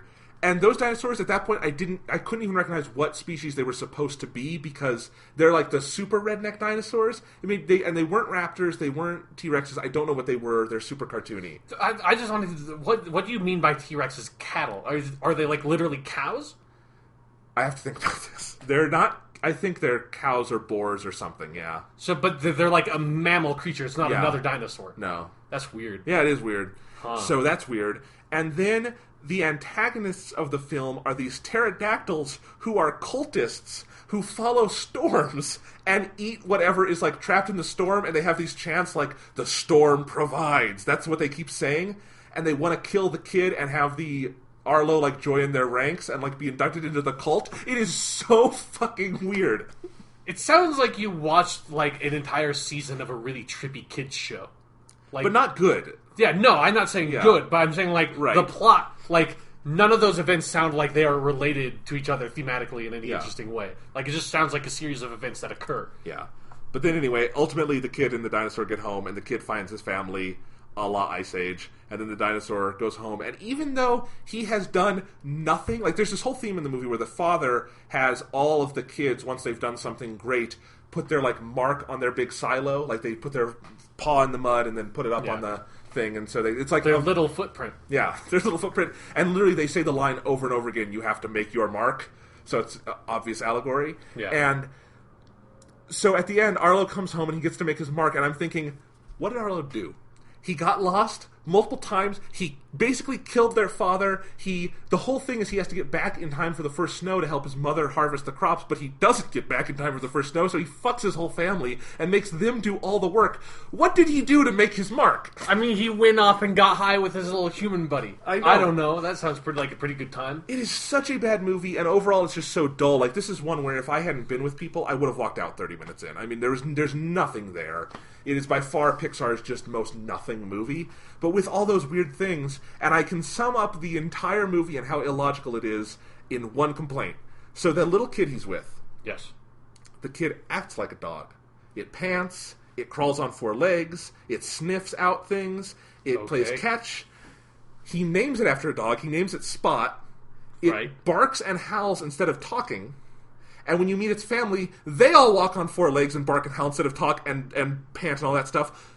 Why is the kid a human? Why is he not just a dog? Yeah, especially since, very specifically, one of the great evolutionary, like, revelations of the human species was bipedal locomotion and standing up on two legs. Or a wolf, or something. Like, there is literally no reason for him to be a human. Like, this is what I tweeted at the end of the movie. This is a weirder movie than Cars 2. And Cars 2 is a weird movie, but at least Cars 2 knows what it wants to be. It's a James Bond Cars movie. Yeah. And that's weird, but at least it's weird consistently. Yeah. This movie has no idea what it wants to be, and I'm amazed Pixar didn't just shit-can it, as they've probably done for many projects, when it was clear there's nothing there. Movies get away from people. That happens. I'm not blaming them for being human. It's spending the $200 billion and pushing this thing out the door when there is no reason to do so. Unless, I guess, they sunk enough money into it and they had to get it out or something. But, good God, like, it's a really good thing they had Inside Out this year. Yeah. Or I think people would be much less forgiving of The Good Dinosaur. And what it makes me think, honestly, is Inside Out is probably a fluke. I mean, I think Pixar is pretty much done as what they were. I think we will continue to get a couple of one-off movies like Inside Out in the future where you have one of the original Pixar auteurs basically come back and make something great. Yeah. But other than that, I mean, most of the original guys are gone. They have not found good replacements for any of them. There are no strong new voices since Brad Bird, who made their 5th movie ever, so not very new. Yeah. And, what's coming in the future is Finding Dory. Yeah, it's a bunch of sequels. Cars 3 and Toy Story 4 and Incredibles 2. The only one I have any hope for really is Incredibles 2 because that's the only Pixar movie that deserves a sequel. Yeah, exactly. And, like, Toy Story 4 will probably be good because somehow the Toy Story has some weird voodoo where they always make good sequels. Yeah. But, I don't know, they don't I think they've only got one original movie scheduled, and that could be good, I guess, but, yeah, it is sad. Like, I think Inside Out, everyone was saying, it's their return to form. I think it's kind of probably just going to be a fluke for them. Yeah, just a weird outlier. Yeah, which is too bad. But I think if you look at everything since Toy Story 3, and you have Brave and Monsters University and Cars 2 and The Good Dinosaur versus Inside Out, one side weighs more than the other for me. Yeah. But anyway, it's okay. I mean, it's just a weird thing that happens. So, do you think you would change the title of this movie from A Good Dinosaur to A Bad Dinosaur? Because it's a bad movie? Probably, because really he should be scolded when he gets home. It's like, what the fuck are you doing, Arlo? It's more like a Boy Who Cried Wolf sort of fable of that. Like, the protagonist isn't someone you're supposed to like idolize and follow after. Yeah. It's someone you're supposed to learn from because they're a shitty dinosaur. Yeah. Anyway, weird movie. But let's talk about a great movie. Okay. Creed. I haven't seen it yet. It's the Rocky spin-off, directed and written by Ryan Coogler, but starring and produced by Sylvester Stallone. And if you don't know the premise, and it was a big hit, so you might have already seen it. It's Michael B. Jordan plays Apollo Creed's illegitimate son, who was born after Apollo died in the ring in Rocky IV. And this kid is named Adonis Creed. He's grown up. He kind of is getting into boxing, and no one really wants to train him because he's Apollo's son, and they think he's just kind of he's Sure. a fluke or something. And so he goes to Philly and enlists Rocky Balboa, his dad's old friend, and tries to get him to train him, and the Rocky formula ensues. Right. And it is such a great movie. They get it's really cool because this is the first one that Sylvester Stallone didn't write he did not direct 1 or 5, but he clearly had the influence there. Yeah. But they got the voice of everything right. They understand the formula, and I think they understand the themes in a really savvy way. It is very formulaic, and I think, why would you want it to be something different? It's I don't want them to reinvent what Rocky is, because I don't know how you would do that. Yeah. And I think the formula matters because they're trying to make a comparison between this kid, Adonis Creed, who it's a really interesting contrast, because at the beginning of the movie, basically, he has Apollo's money, he's rich, he lives in a mansion in L.A., Yeah. He's not wanting for anything, whereas Rocky Balboa, in his first movie, he's doing this so he can stay off the streets. I mean, he's fucking roughing people up for the mob and shit in the first movie. Yes, so he's trying to prove himself in a very different way, and I think the beauty of this movie comes from that meeting of these two characters, Adonis and Rocky, who Rocky understands this kid's need to prove himself, even though they come from different places, and I think there's something really cool about that. Michael B. Jordan, who I love, I've been following him since The Wire. He had a starring role in the first season when he was just a kid. Then he was on Friday Night Lights. He's great on that. He's been in lots of movies, kind of under the radar. Ryan Coogler's first film, Fruitvale Station, from a couple years ago. And unfortunately, he was in the new Fantastic Four, and I feel bad for him about that. Surprise, surprise, it looks like that's not getting a sequel. Nope, but this is so cool because you get to see him step into this role and just become a movie star, and this movie's been a hit, so I think we're going to see a lot more of him, and he is so great and confident in this role, and also completely fucking ripped to the point where he gets in the ring with the actual, boxing dude at the end. Yeah. It's like, oh god, he's actually more ripped than the actual boxing dude. That you don't see that usually in sports movies. So I just thought that was funny. And then you've got Sylvester Stallone, who is just so fucking great in this movie, and he always is in the Rocky movies. Even the silly Rocky movies, he is fantastic in.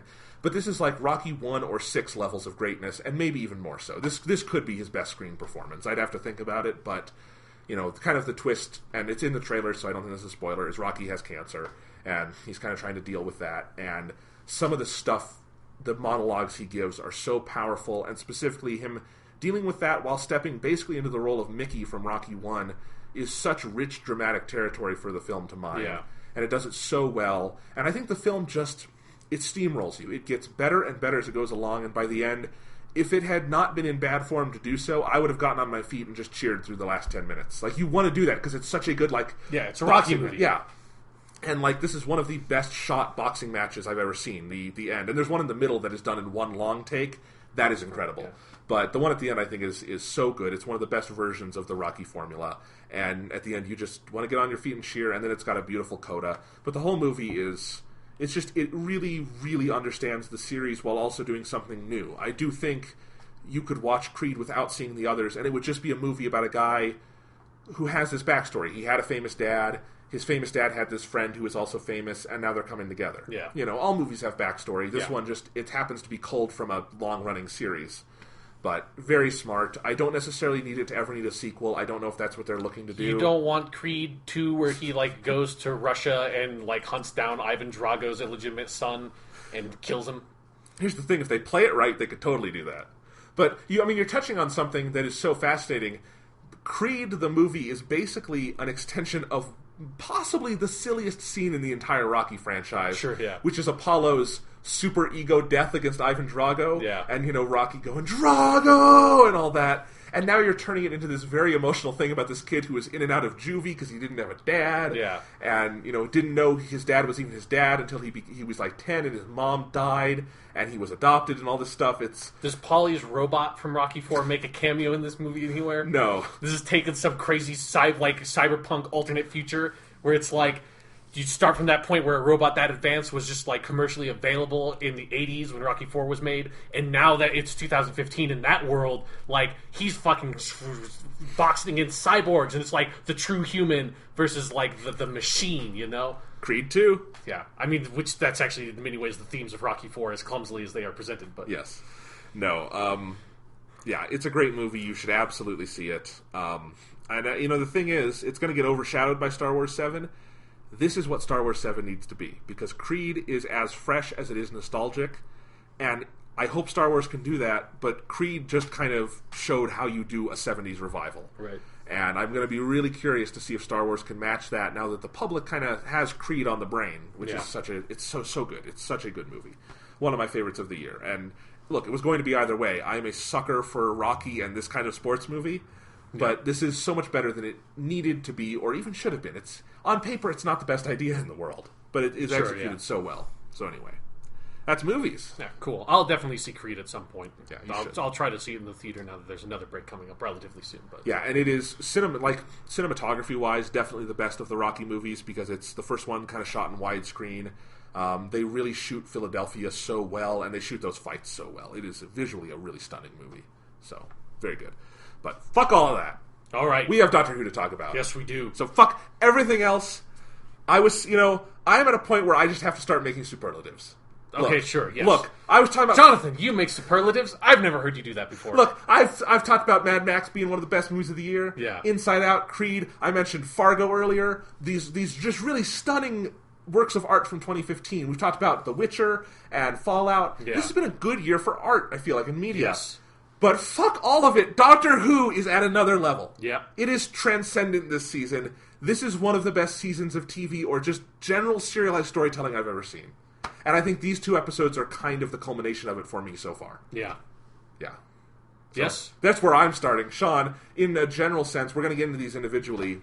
I have written reviews of both of these, so the people know what I thought. What did you think of Face the Raven and Heaven Sent? Yeah. So, and that's 2... really different conversations because they're 2 very different episodes, so I think they're both really good. We're going to take them one at a time, but just in general. So with Face the Raven, I think it's a great episode. I think it's a fantastic sort of like companion departure episode, although obviously we're going to continue to get the fallout from that, which we got a lot of the fallout from that in Heaven Sent.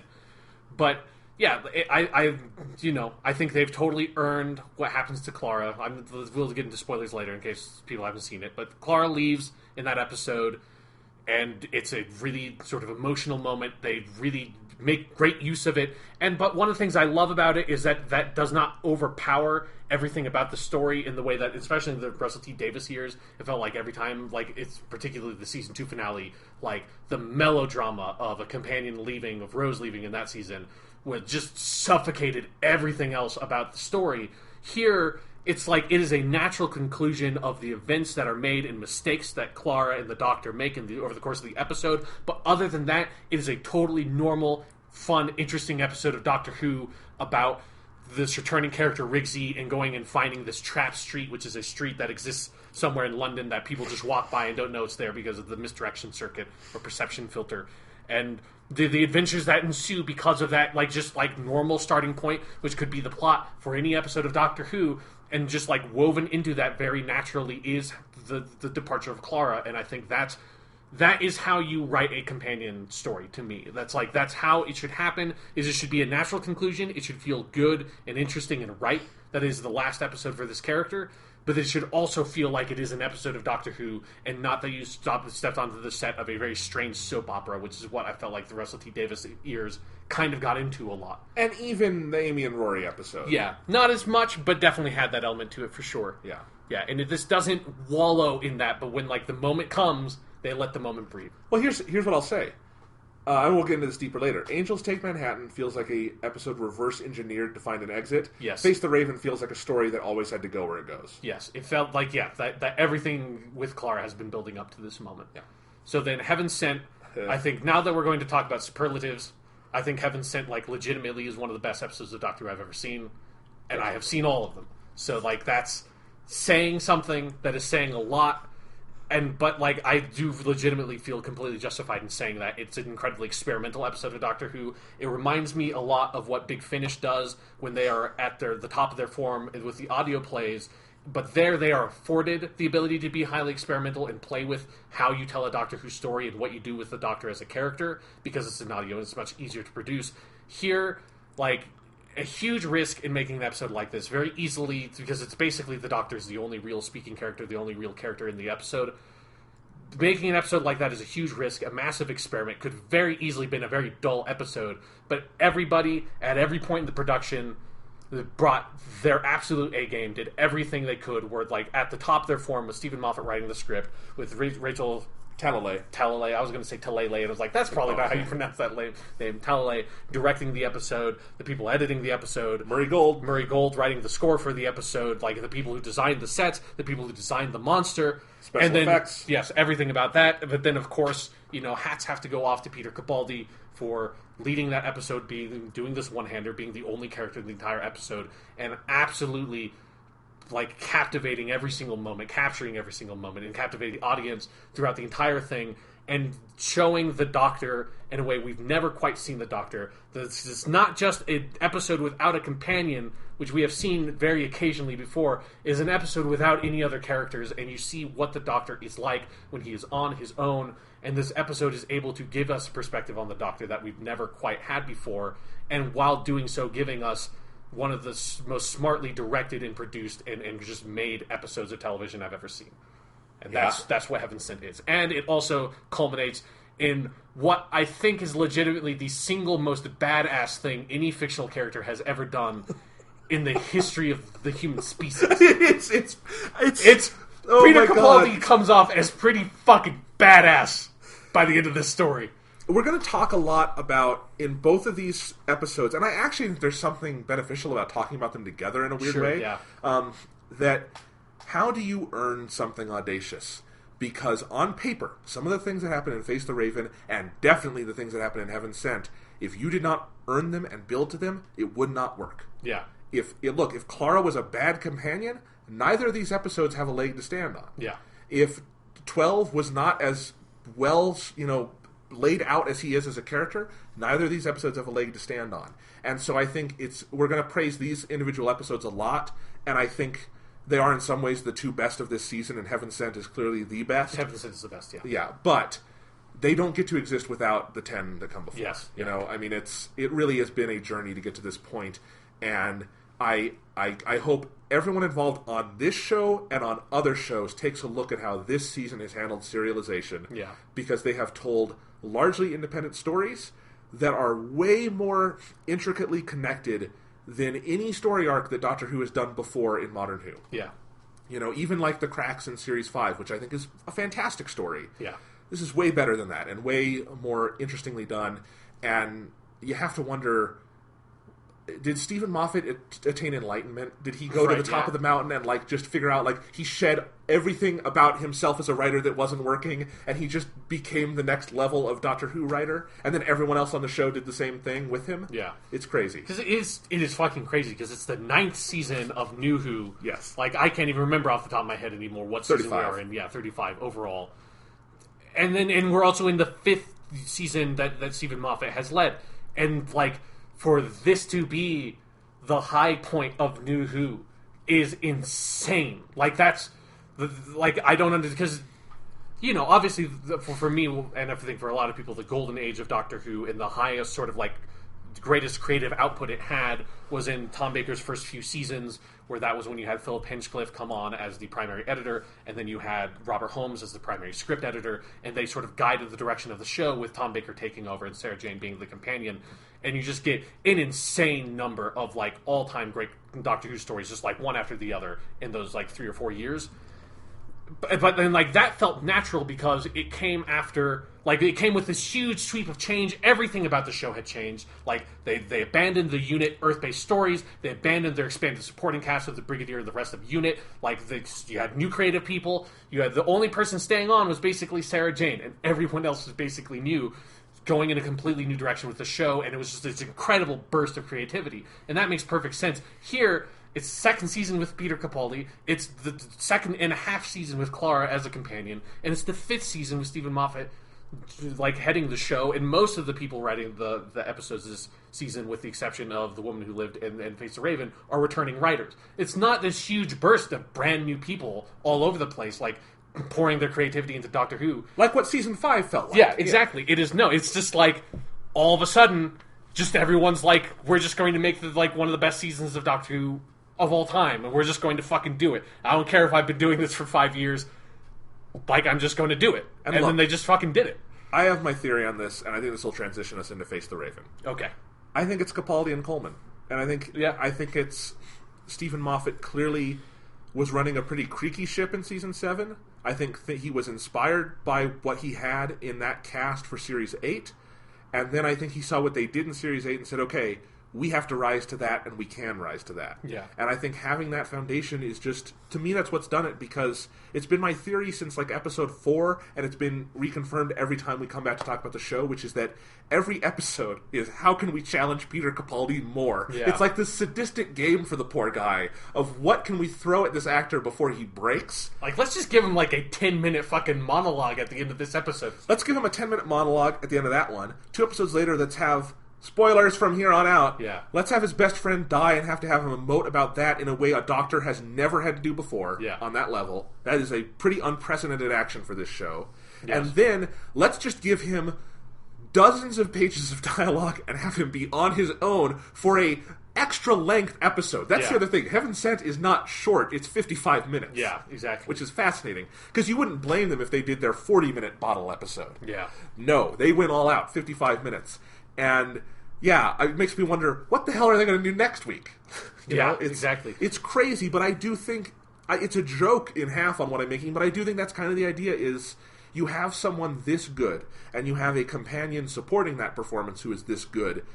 We can push this in ways we have never pushed it in 52 years of this show. Yeah. Let's try it. And I think they did that, and I think they took...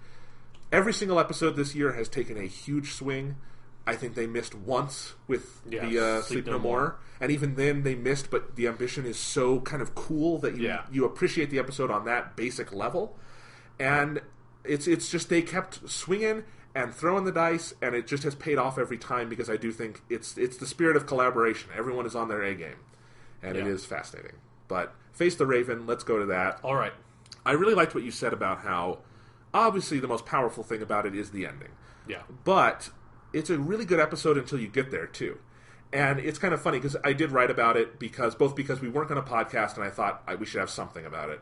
And I was so kind of overwhelmed by it, I kind of had to write about it. Yeah. And I wound up focusing mostly on those last 15 minutes, I think, as you do in the immediate aftermath of that. Sure. But we do need to talk about the other, 40 minutes of it, because it's really good up until that point. And the thing is, you can feel the tragedy coming, because this is something I've said. I think Face the Raven is a classical Greek tragedy. I think Heaven Sent is a classical Greek purgatory story. Sure, yeah. And I wonder if we're getting a classical Greek war story next week. But however that's going, I think there's a theme going here. And so you can feel the tragedy coming, but it doesn't stop you from laughing at Capaldi and Coleman. Yeah. It doesn't stop you from having fun. It doesn't stop you from being kind of interested in seeing Ashilda again, all these things. It doesn't weigh down the episode in the way that you just feel that you're going to be made to be sad in Doomsday, or whatever that one's called, or in Angels Take Manhattan, or whatever those are, Journey's In, which I think that's the season 4 one. Yeah, there is Donna. where they're literally saying, one of them will die. Yeah. And they don't. So, cop out. But the tragedy's coming, but the story still lives and breathes. And that is a hard thing to do. And I don't know how much of the script Stephen Moffat actually wrote. I do think the final dialogue sounds like him. But Sarah Dollard, who is credited as the writer, fantastic job, especially for a first-time Doctor Who writer. Yeah. Holy crap. Good work. I mean, just like absolutely captured the tone of the show. And I think the thing that makes it so effective as a companion departure episode is precisely because it's like it's not just the companion departure. Like our spoilers, like Clara dies at the end, which is the second companion. Sean, I'm just so going to say second companion. Anyone who's like, oh no, Katarina and Sarah Kingdom, they were not fucking companions. Well, Sean, Mickey's not a companion. Captain Jack Harkness isn't companion. That Adam asshole from Christopher Eccleston's season, that dude's not a fucking companion. Katarina and Sarah Kingdom are not companions. They're good characters. But no, they're not companions. I kind of obliquely referenced in my review a conversation you and I had on the podcast years ago where you defined companion for us. We have new listeners. Do it again. I don't even remember what my definition was. I would say, for me, a very technical definition would be it's any character that travels with the Doctor in the TARDIS or is specifically assigned as his assistant by unit, so you capture the term we use there, for 3 or more consecutive serials. That's that, because that captures everything. That's like Katarina doesn't count, Sarah Kingdom doesn't count because she's just in Dalek's master plan, Captain Jack doesn't count because he's not around for long enough. That's my ruling. Okay. That is how it goes. It is important to understand. Because then you're in weird territory where you're like the Kylie Minogue character from the Titanic episode with David Tennant. It's like, that's not a fucking companion. Like, she just because her name's in the credits doesn't mean she's a companion. She occupies the companion archetypal role in the episode, but she's not an actual companion. I mean, let's be sane here. We'll get into this more later, but the focus is the Doctor has had friends who have died before, obviously. All the time. But companion means something on the show. Yeah. And he hasn't had a companion like... He had Aldrich, but even he doesn't rise to the level of Clara. Yeah, because Adric was an annoying little prick. Like, I'm more fond of Adric than other people, mostly because I think I'm able to kind of enjoy how annoying he is in a weird way. But yeah, like, I like Earthshock, but it's not the same. Although, Adric does get a slightly more eventful death because he causes basically the extinction of the dinosaurs, because he's on the ship that's crashing. It's like... Okay, well anyway, but the point is, this is a fairly unprecedented thing at the end of this episode. Yeah, the only other place you're going to get this again, like going back to the comparisons to Big Finish, is this has happened in the audio dramas, but again, that's experimental and like a very different sort of thing. This is, in mainline Doctor Who, this is the first time we've had a companion die like this, for certain. Yeah. So anyway, go back to what you were...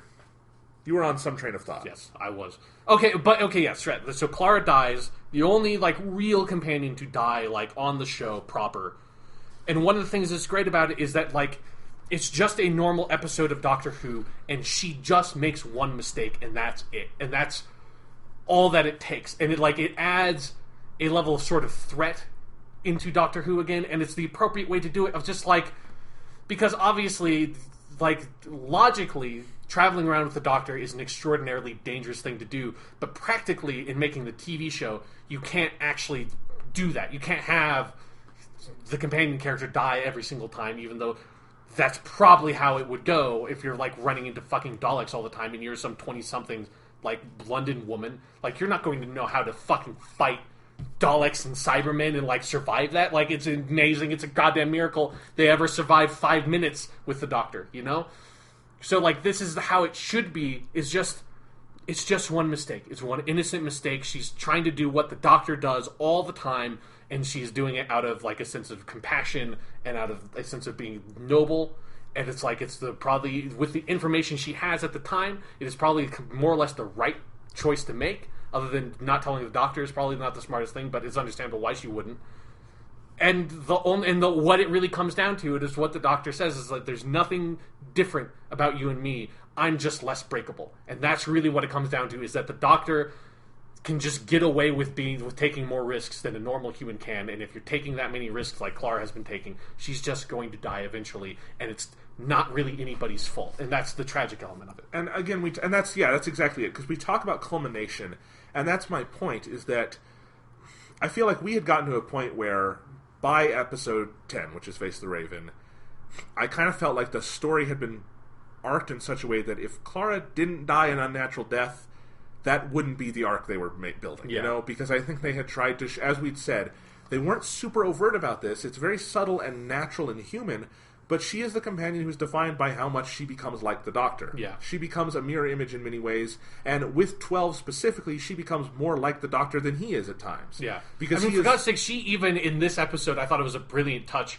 It's like in that same conversation with Rigsy when she takes the chrono thing, is that she names drops Jane Austen and going on an adventure with Jane Austen. It's like, and that's what the Doctor does all the fucking time. Like, Yes. he is the world's worst name dropper because he's always saying this, like, you know, I've met Beethoven, like we were in a band together. Like, you know, he says that shit all the time, and the companions never really do. And it's like, that was, I thought, one of the most clever little lines in the entire piece was just like making that very subtle connection of, like, you realize she has been doing this long enough and she's good enough at it that she is very much like the Doctor in so many ways, that she has earned the ability to just casually name drop playing pranks with Jane Austen, and that, like, just in your head, just like see that entire story all of a sudden. Absolutely. And I mean, but even that is a thing they've seeded with how they've structured season 9, where you're constantly seeing them in the middle or at the end of adventures. Yeah. So, and just that Clara has been around so much longer than most companions. I mean... Yeah, for New Who, definitely. Yeah, 3 seasons. I mean, she's only not in 4 episodes of season 7. So and she is in the specials of Day of the Doctor and Time of the Doctor, which is extra. So we can at least say 3 seasons. Yeah, it's a 3-season companion. And that's a long time for New Who. It would be a pretty good stretch of time for Old Who, even. Yeah. And so... within that, she's had a lot of adventures we haven't seen. It seems like it spanned a really long stretch of her life. Yeah. Or her lives, if you look at her original incarnations. Yeah. Just this thing. And, of course, it had to end this way. And that's what Greek tragedy is something that is so inevitable, it hurts, you know? Yeah, that you see it coming from a mile away. The proper Greek tragedy, proper classical tragedy, you know what's going to happen. It's like you are cognizant, you are given information beyond what the characters are given, and so you know from your sort of like godlike perspective, this is the fate of these characters, this is the only way this can resolve, and nothing can stop it. And it is the process of watching that play itself through and not being able to do anything about it that is like the Aristotelian idea of what tragedy is. Yes, and I think we've been watching that all season, and why Face the Raven is so smart is you could have built it as the modern capital T tragedy tonally, you know, where you make it all weepy and melodramatic and all those things. But no, the tragedy of it comes from, this is no more remarkable an adventure than anything we've ever seen her do. Yeah. This is just another, it's a really good adventure, it's a really and sharply written one, and it had to be for all of this to work. But it's just another, there's no reason for her to think this is any more dangerous than the other ones. And here's the thing, it isn't. Mm-hmm. It just happens that she gets to a point where she is bold and reckless and smart and noble enough to just think like the Doctor in a moment where she shouldn't, you know? And just to act like she is an immortal Time Lord, and it's all south, you know, it's all downhill from there. Yeah. And, you know, God, the moment she's asking to put that Kron... No, not even before that. By the moment you hear that the Kron lock can be, you know, triggered and transferred to people, you know what's going to happen. And it was kind of funny. My brother Thomas had not caught up on the show yet, and I was watching this on my laptop in the same room while I think he was playing Fallout 4 on the TV. Yeah. And from that moment on, I had like my hand over my mouth, just like, oh God, because it's a really powerful episode. Yeah. And he was looking at me like, what's happening? I'm like, this is just a heavy episode. I'm warning you. And it is, because, and again, as I said, it doesn't stop it from being fun, because even after she gets the Kron lock, I think there's some really fun and interesting stuff, and the mystery that's being built is really satisfying. Yeah. But there's quite literally a ticking clock, you know? So, and that's also such a great idea of the tattoo on your neck that's just ticking down. Like, that is one of the most sort of unsettling ideas of, like, waking up and just seeing that on you. Like, that would be fucking terrifying. Like, that's a Twilight Zone premise right there. And let's talk about Rigsy, because I think it's brilliant to bring Rigsy back precisely because he's not, like, the most memorable character ever. Yeah. He was in a great episode of Doctor Who, but he's not even the most memorable thing in that episode. He is just a one-off character they meet. They meet characters like this all the time. Yeah. And you assume they probably do keep contact with them in some way, off-screen. You know, I can totally buy that Clara would have Rigsy's number and casually chat with him once in a while, you know? The Doctor might have forgotten about him, but Clara wouldn't. Yeah. And so, you get into that, but that it is Rigsy, and that he is not Clara's boyfriend, or he's not one of the Doctor's best buddies or something. Yeah. That means something, because I compared this to Caves of Androzani. Caves of Androzani has the power it does, not because he's saving one of his favorite companions ever, but because he's saving Perry, who he just met and who will go on to be an annoyance to the show. Yeah, exactly. But that matters because that says something about the Doctor, that it really doesn't matter who the person is. Yeah. If he has any affection or sympathy for that person at all, he'll do what it takes. Yeah. And if Clara is who we know Clara Oswald to be, she would do the same thing. Yeah. And then, like, the other, because it's also an interesting comparison, because if you go back to Flatline, the role that Rigsy plays in that episode is basically as Clara's surrogate companion, because she's basically like the Doctor, because the Doctor is trapped in the little tiny TARDIS. Right. And so that's the setup for the episode, is that she is posturing as the Doctor, and it's one of the first, like, major times she very literally does so, and she takes on local knowledge, Rigsy, as a sort of surrogate companion, and so it feels so appropriate, because again, it's what makes it feel so natural when she's having that conversation with Rigsy when the Doctor's not there, and she's name-dropping Jane Austen, and being like, everything's going to be okay, I know exactly what I'm doing, which is what the Doctor says all the time, and he never knows what he's doing, as we very well know. It's like, it defines those roles so clearly, you know, and but it's also a very subtle way of doing it that you don't, like, it's not just sort of slapping you in the face with, like, I'm basically Clara's companion. It's just the role that character developed into. Yes, absolutely. And then we have a Shilder back again. Yes. I wonder where Maisie Williams found the time to do all this, because the break in Game of Thrones production isn't that long, and I think it's hilarious because she's in a lot of episodes this season. Yeah, because she's, like, the guest star of an entire episode with The Woman Who Lived, and then she's got fairly major supporting roles in this, and The Girl Who Died, and she's probably going to show up in Helmbit at some point, I would imagine. She's in the preview. Oh, I don't know. No, sorry. Yeah, well, Yeah. she's so, you would in assume Helmbit. she would be, yeah. So, yeah, I mean, but it feels very natural. I mean, this is another one like Woman Who Lived, where this could be happening like 3 seasons away, and it would feel just as natural. Yeah. But it's all, I mean, it's part of a theme, so it makes sense for it to all be under one roof here. I mean, one of the comparisons I made in my review, and I wanted to get your thoughts on this, is this... Yeah. We've been talking about, like, how do you define The Girl Who Died and The Woman Who Lived? Is that a 2-parter? Is it 2 stories? Yeah. And I think, ultimately, now I would say it's a 3-episode cycle of individual stories, the Ashildr cycle, because I think Girl Who Died, Woman Who Lived, and Now Face the Raven all have certain things in common, where what Ashildr kind of, and her presence does for the show, is to take a really common Doctor Who trope and then subvert it in such a way where we have to rethink about the basics of the show. The Girl Who Died does that, in that it takes, the Doctor's going to go save a town, but then something happens and he can't take it anymore. Yeah. And The Woman Who Lived is kind of, again, a generic plot of someone is planning something with an alien invasion. It just happens to be someone the Doctor is very intimately connected to, and who he feels also guilt happens for. to be immortal. Yes, so it makes you rethink some of those things. Again, the fundamentals of the show, immortality, things like that. Now you get here to Face the Raven. As we said, it's a Doctor Who adventure. There's a mystery, there's a friend in need, all these things, but it results in companion death, you know? And it's something where Ashildr becomes this character who, even if we thought she was maybe in a healthy place at the end of that second episode, it seems like the kind of one of the implications for her and for the Doctor is there is no such thing as, like, being perfect in this condition, you know? Because I wouldn't say she is to blame for everything that happens here, but she is obviously at fault in some ways, and she's done some bad things. Yeah, she's playing a very dangerous game, even if she thinks that she has, like, the perfect intentions and doesn't want anyone to get hurt. It's like, I mean, it's just that thing of, like, you know, you can play around with a gun and think it's like it's all perfectly safe, but as soon as you're playing around with anything that can easily kill someone, it's very easy for someone to die if you don't take into account everything that might happen, which is what she did. So she's definitely, like, to blame. The same way that, like, a parent is to blame if they put a gun in a place that a child can easily reach it, you know? Right. And yeah, so and the Doctor is to blame in some ways, obviously, here. And so I just think those 3 episodes build on each other in interesting ways. Yeah. And you could have even spread them out differently over the course of the season. Like, had Girl Who Died earlier, put Woman Who Lived in the middle, keep Face the Raven where it is. There's nothing wrong with how they structured it, but I do find that very interesting because they didn't quite reveal what the structure would be, but I would say they're 3 separate stories. They just happen to have... I think they're not...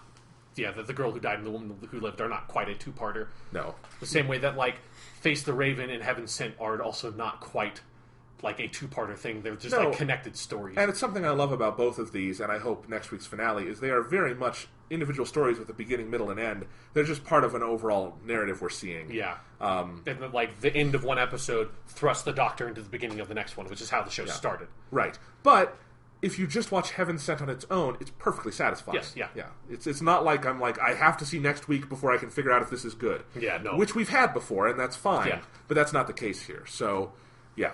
We're kind of rethinking what a two-parter is, too, and what a serial is this season. Which is again, going back to, like, episodic storytelling in terms of, like, that it doesn't need to be a, like, well, we just took this one story and split it in half, and that's kind of just how it went, and threw a cliffhanger at the end of the first one. It's that, like, the stories can be very intimately connected and say a lot of things about each other, but also completely stand on their own and have their own themes and their own ideas that they, in isolation, can express. They just mean much more when put in juxtaposition with the rest of the season. Yeah. So what else do we want to say about Face the Raven before we get to the big events of the last, 15 minutes? I like the idea of the trap street and all that stuff. I think that's a really clever little mechanic there, and I like the idea of a shielder running this like crazy alien refugee camp, because it is always something that in the back of your head, having watched so much Doctor Who, of like, there have been so many alien invasions of Earth across the entire history of the planet. It's like, where do all the aliens go when they're not just invading Earth? Because there must be bunches of them that aren't just invading Earth. I like the idea of like this weird little camp with all these different alien species with this very tenuous peace between them, kept by a crazy Game of Thrones lady with a super crazy evil raven monster. Yes, and it's not something they draw attention to, but I do think it's a mirror for Clara in that clearly on some level Ashildr is doing this in the Doctor's image. This is something I think she thinks with immortality, her immortality idol, which is the Doctor, would do, is, have this compassion for these other beings and try to create some kind of peace. Yeah, and that she's in a unique position of being immortal and time traveling the slow way of just living every single day of your life, that she's in a unique position to build up a complex organization like this and take control of it in the way that, like, the Doctor obviously is in no way equipped to do something like that. Yeah, and does not have the luxury of being merciful every time, the way the Doctor would like to be. Mm-hmm. So, yes. And Crazy Raven, definitely a really effective, creepy effect. Yeah. The production design in this one is really good. Yes, for It has been all season, but worth mentioning. And very well-directed episode, too. Because it's kind of interesting with all that... I think it's the same director as Heaven Sent, I believe. No, it's Sleep No More and this one were the same. It's Justin Molotnikov, and then Rachel Talalay did the last two. Okay. So, but, I mean, I thought Sleep No More was really well-directed, too. So, and I mean, what's interesting about Face the Raven is that you have that big set and a lot of interesting visuals, but what it comes down to is the last 15 minutes are in one room. I mean, it's kind of a bottle episode at the end where you've just got the characters standing, and it's kind of just about how you're breaking the scene and staging it. Yeah. And I think it's kind of like theater, and it's very well done at the end there. Yeah, for sure. But it becomes very claustrophobic. But anyway, with all that, I mean, the tragedy does strike eventually. Yes. Someone must face the Raven. A good title. Yeah, that's a good title. And I do think once that starts and Ashildr realizes what's going on and she starts explaining it, from there to the end, this episode is just pure electricity. Yeah. And so powerful, and it's like you lose yourself watching it. I'm sitting there with my laptop on my lap on a couch, and you just feel your body sink away because what happens is so powerful, and I think we've had a lot of great duets between Capaldi and Coleman, but this takes the cake. And holy fucking crap is that powerful, the exchange they have. I mean, yeah, it is something where it's very much in keeping with the 12th Doctor. He doesn't, like...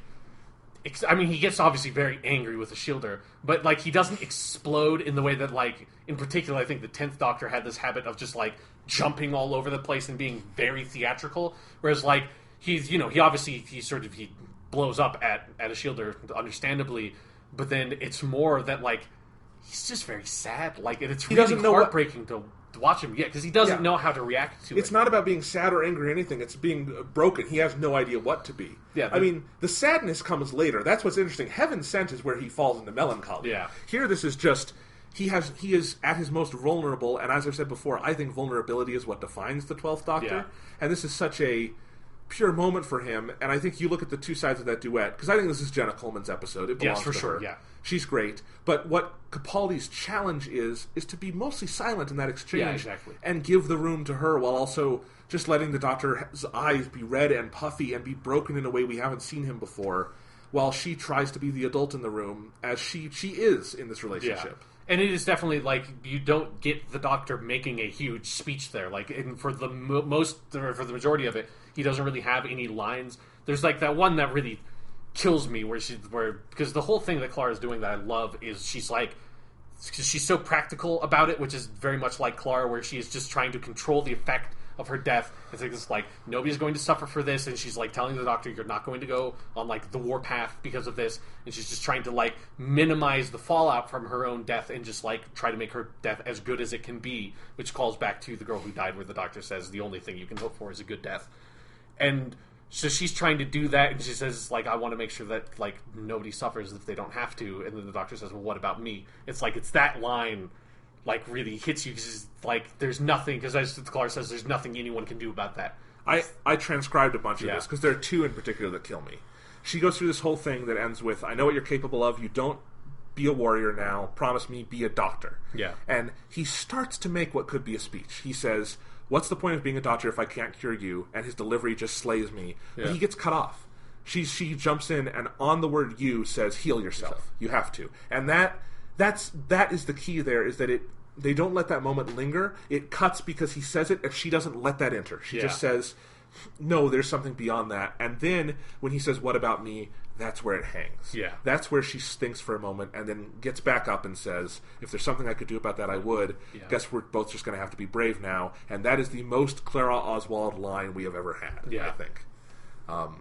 And just the culmination of the 12th Doctor as a character to me of saying, what about me? What am I without you? Because he doesn't know how to be. He was born with this woman in his life in many ways. And what about me? And then her just saying, well, this is something we all have to do, kind of. And it's, good God, is it powerful. I mean, it just feels like, I went back over my break and I'd watched some clips from early Clara episodes, before she was even Clara. Yeah. I have started a Clara era rewatch. I'm most of the way through season 8 now. Oh, nice. Yeah, and season I watched, 8's still really good. Yeah, it is. And I watched some parts of Asylum with the Daleks and things like that, and just, it feels like this scene, Clara's death scene and everything leading up to it, it feels like all the disparate parts of Clara, all that long journey she went on, arrived here, and retroactively, it kind of doesn't matter that there was something rocky at the beginning, because it all led to this place, and this place feels like it honors and acknowledges everything she went through to get here. Because, she's being the teacher in that moment. But she doesn't get to be the teacher if she isn't kind of inspired to be by the things that happened to her. Yeah. And the things she saw and the things she felt. And she doesn't become this strong if she doesn't kind of have to be being around a doctor who is an emotional mess, you know? It is powerful because it's a culmination, as I've said. Yeah, for sure. And it is definitely like I said, like, there's so many things built up across this season in particular, like with The Girl Who Died. I think there are a bunch of like really poignant lines that then you remember here, like this, like the best thing that you can hope for is a good death, which is a very morbid thing to say, but it is exactly true. Like there's not another option. Like it's a good death or a bad death, however you define those two things, and you just want the good one. There is no not death unless you're a Shilda.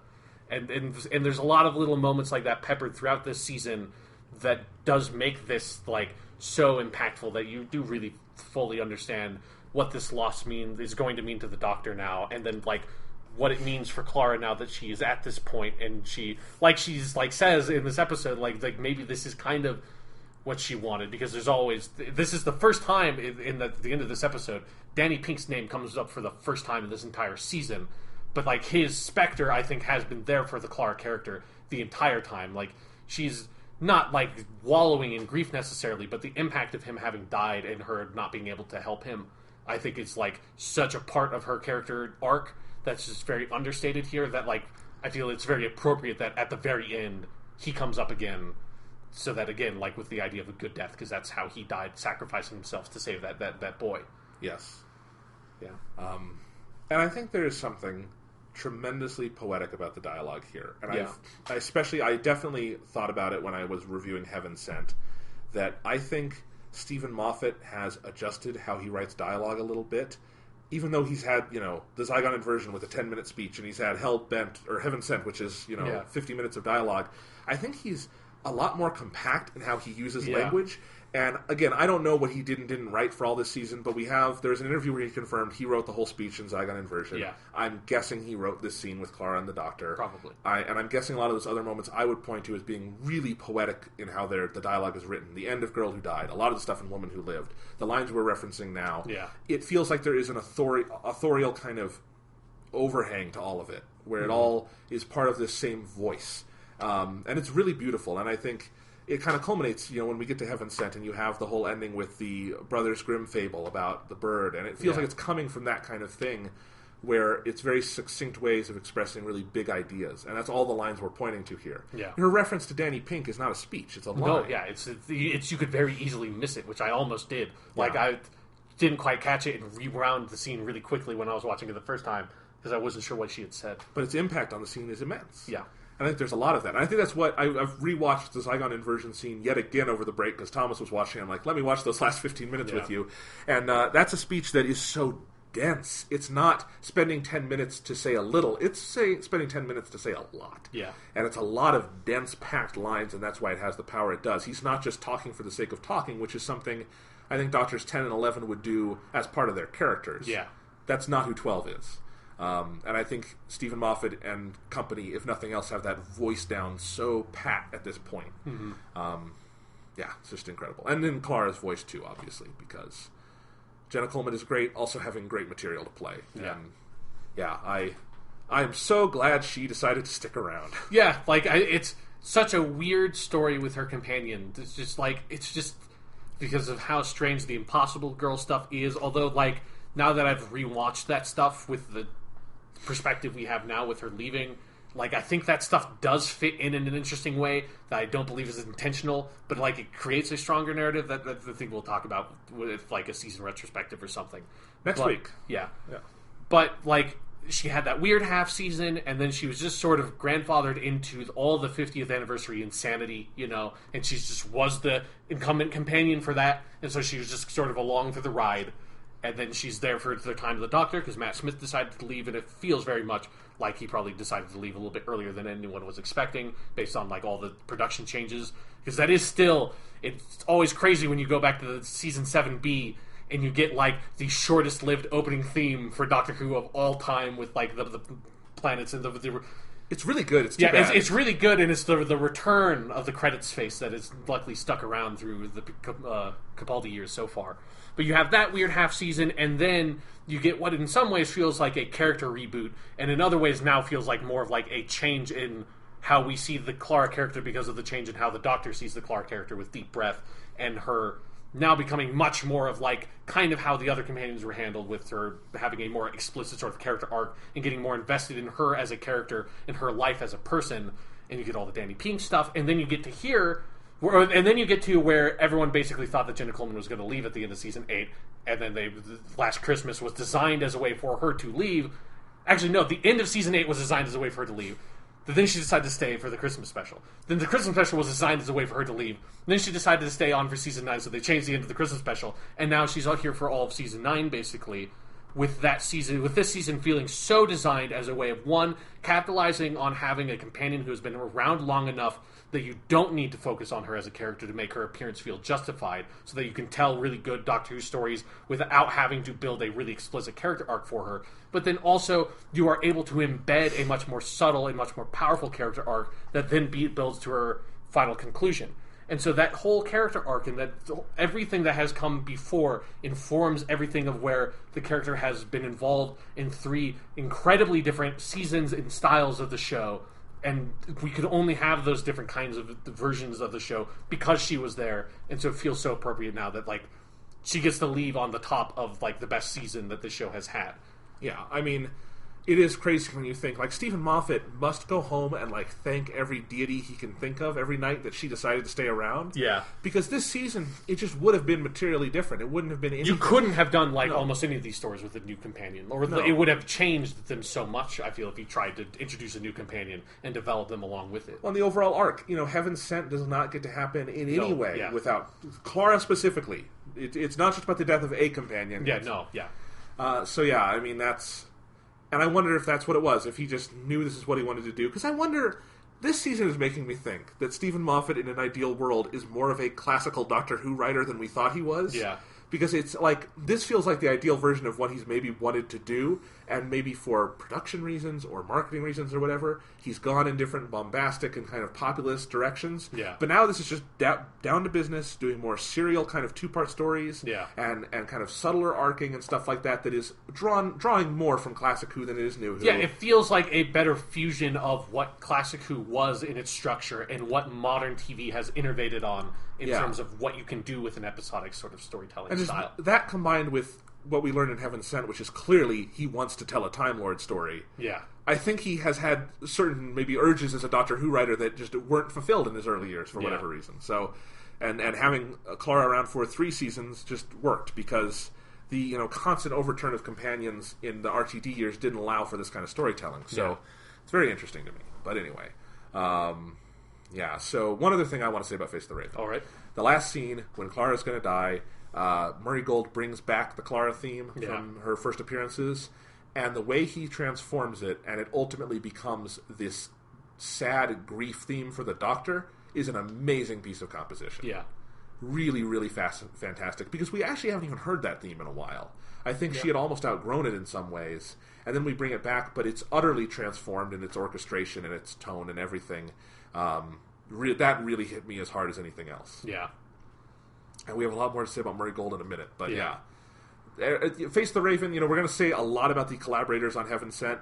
All of these episodes, and definitely Face the Raven is another one where just everyone is working at the top of their game. Yeah. So. Yeah, phenomenal episode of Doctor Who. Yes. Sure.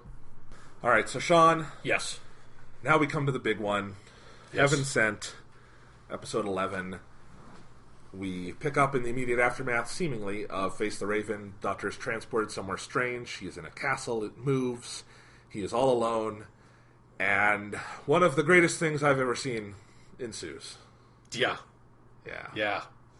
Tough to know where to begin with this one. It is, because it's a very complex episode in so many ways. I mean, where I started in my written review, and I feel like this is just where my mind keeps going back to, is that collaboration side of it. You started the same way. Yeah. It just, I feel like because it is pared down to just Capaldi, you get to focus on all the other people involved in this. Yeah. Obviously, you've got Stephen Moffat, but Rachel Talalay, I think this is the best directed episode of Doctor Who, bar none. Yes, without a doubt. With it, just the way it is edited, the way it is shot, the way the effects are integrated, the atmosphere, the way it builds, just on a direction level, it's peerless. Mm-hmm. Absolutely peerless. Murray Gold's composing, I think this is the best single episode score the show has ever had. Yeah, because it's also extremely unique. Like, it feels like obviously there's a lot of the 12th Doctor's themes, like, sort of reworked and reused here in a lot of different ways, but just the style of the music feels very different from what we've been used to in the past few years. It's a different style. He's not reusing any cues, and it's basically scored through. There's only one short scene that I feel like is not scored, and other than that, I mean, that is a shit ton of music to be writing in the midst of a big season where he's already writing a shit ton of music. Mm-hmm. So you have that. You have, as you say, the set designers and the special effects people, and all those people, below the line we don't even know the names of. Yeah. The people making the fucking rubber costumes, again, holy shit. Like, the Veil is probably the scariest monster, like, that's a proper monster that the show has had. Like, it's fucking terrifying. Yeah, it's kind of like they said, look at something we did maybe with, like, the Weeping Angels. Yeah. Make that 10 times scarier. Yeah. And then they figured out how to do it. And it's great, yes.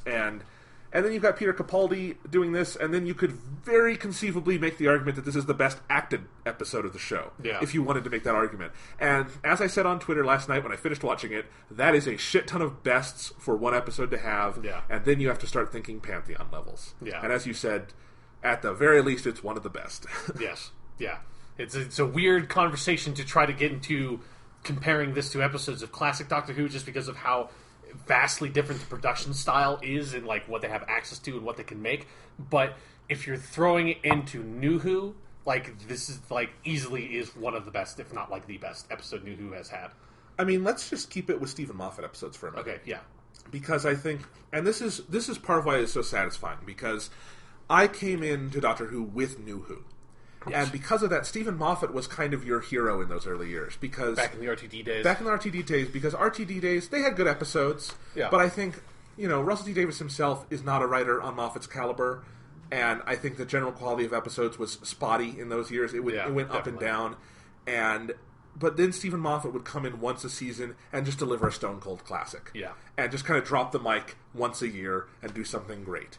And then he got the promotion and he's showrunner, and we were all excited. And season 5 confirmed that because it's fantastic. Yeah. And kind of it's like a season that is a Stephen Moffat episode from the RTD years. Yeah. You know? And then season 6 is mostly great, but then we saw the cracks in the armor with Wedding of River Song. Yeah.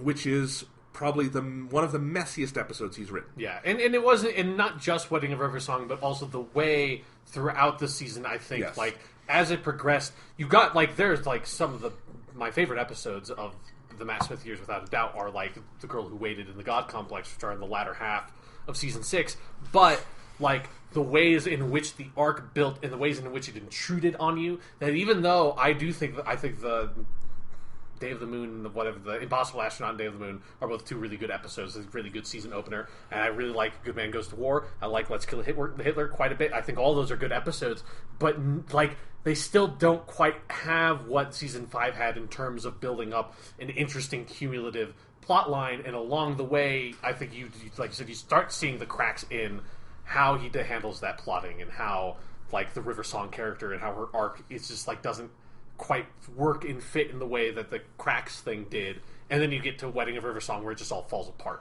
He got too ambitious, and what it did is it started burying his skills as a writer, which is he's a writer of great Doctor Who stories, not necessarily of these intricate Doctor Who arcs, which isn't what Doctor Who is even really about. No, yeah. And then in season 7, it just... I don't know what caused that House of Cards to come down. I think you have to probably expect the BBC had something to do with that weird scheduling thing. Yeah. And maybe Matt Smith's availability. I don't know. Whatever happened, they had 5 and 8 or whatever, and it was bizarre, and the thing got away from him. There's lots of good episodes in Series 7. I think it's half great to half totally forgettable. Yeah. Although there's no... The one thing with Season 7 is I think there's no classic episode in this. Like, the closest you get is maybe like Rings of Akaten and Nightmare in Silver, but even they, I don't think, are quite to the level of, like, a Vincent and the Doctor, or even like the God Complex, or certainly not the Doctor. They're A's instead of A pluses. I don't know, if you wanted to go that way. And what was most notable about season 7 though is that Stephen Moffat's his own episodes are pretty bad that season. Yes, I like Bells of St. John. It's fun. It's a fun one. I think it has a tone that I really like. But other than that, I think Asylum of the Daleks, for instance, I'm rewatching it. I think it's got a good energy and a good premise that is not fully used.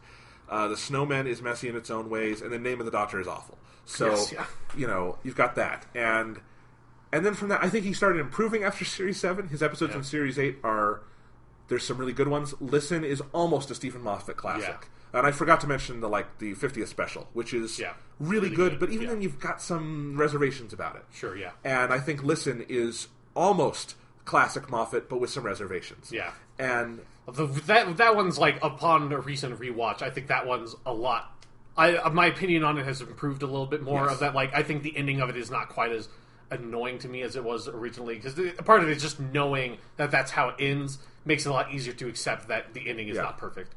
But all I'm doing is I'm walking you through the arc to say that Heaven Sent is the first time since Series 5 I've watched a Stephen Moffat episode and felt like I did when I watched one of his episodes in the RTD days. Sure, yeah. And that is the absolute greatest praise I can give him. Yeah. As someone who has been watching this show for a long time, But and it's something where it's even more because it's also... Because not only does it feel like that sort of like Stephen Moffat episode from the RTD days of where it's kind of a revelation, where that's what his episodes always felt like. It was like, even if it was like a good season, like season 1 has a lot of really great episodes that are not Stephen Moffat episodes. But like when you get to The Empty Child and The Doctor Dance, it's like, it feels like it's a revelation. He's on to something that the other writers weren't. Yeah, that pins that as like, that's the Ninth Doctor, is the Ninth Doctor in that episode. And, like, The Girl in the Fireplace is, like, bar none the best episode in the season 2. Yes. Like, blows all the other ones completely out of the water. And to me, it's always been the defining David Tennant episode. Yeah, it is definitely of that season. It's, like, the first episode in that season. This is the first David Tennant episode that feels like it gets it gives him something to really work with as the Doctor, even if, like, it's saying it gets his Doctor is weird, because it obviously was not really written for him originally. But yeah, there's like relative to the rest of the episodes in the season, the Stephen Moffat episodes always felt like they were a revelation.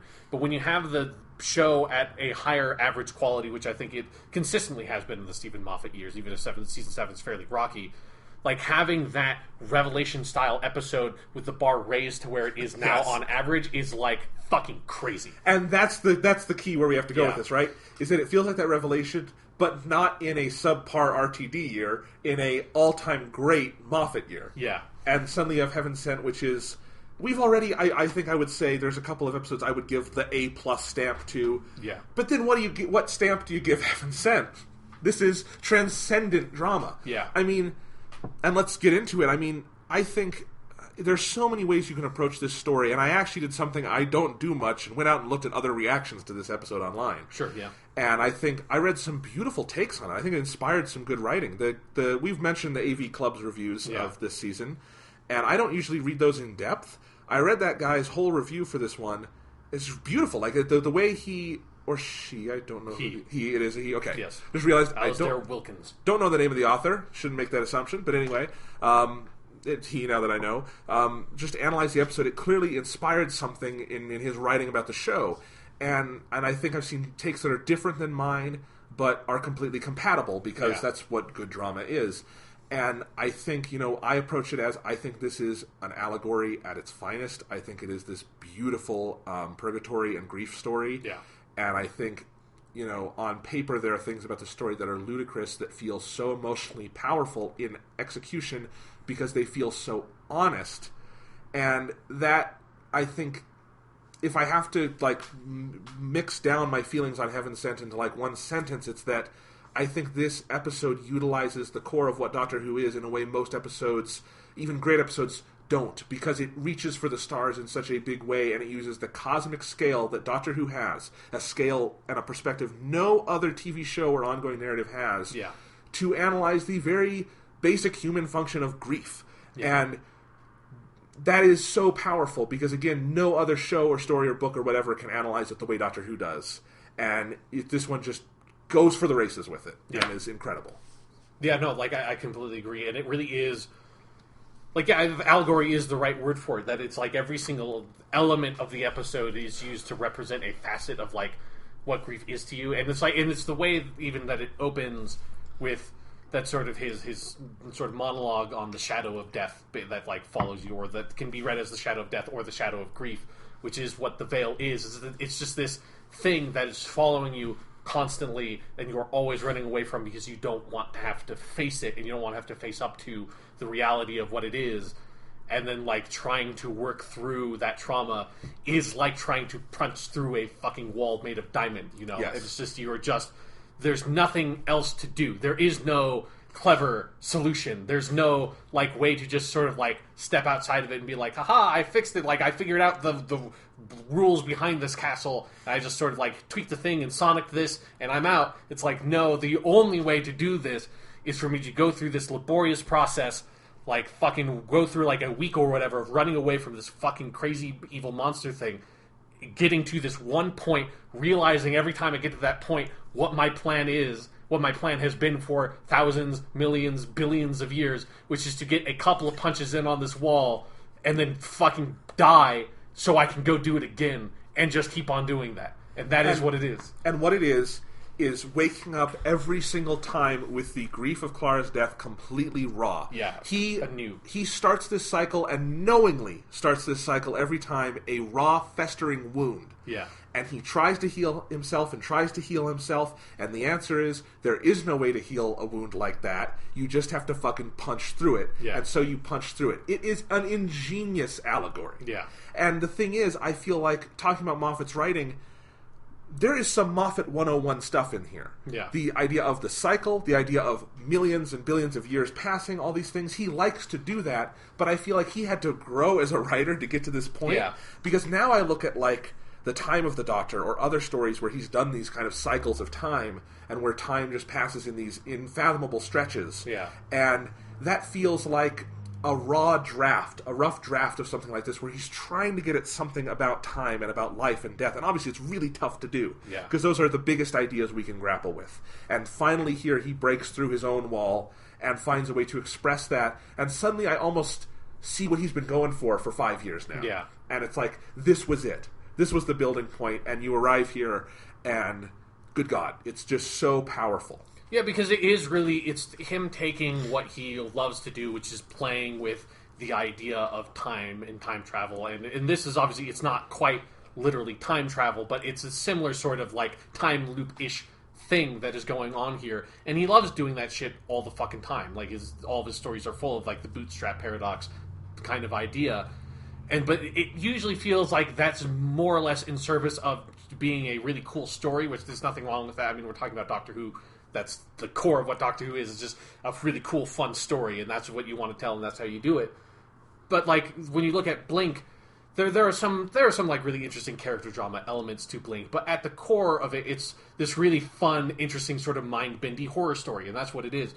This uses his tendency of sort of playing around with time and cycles and time loops and the bootstrap paradox sort of ideas, and using that to facilitate a much more sort of like poignant storytelling. Yes. That he just usually doesn't, I feel like, engage with that much. No, and I just think, but maybe he tries to. Like, maybe there's... I mean, he has, certainly. I mean, the Girl in the Fireplace has that element to it, for sure. Absolutely, and I think Blink has some points that are crushing. But yeah.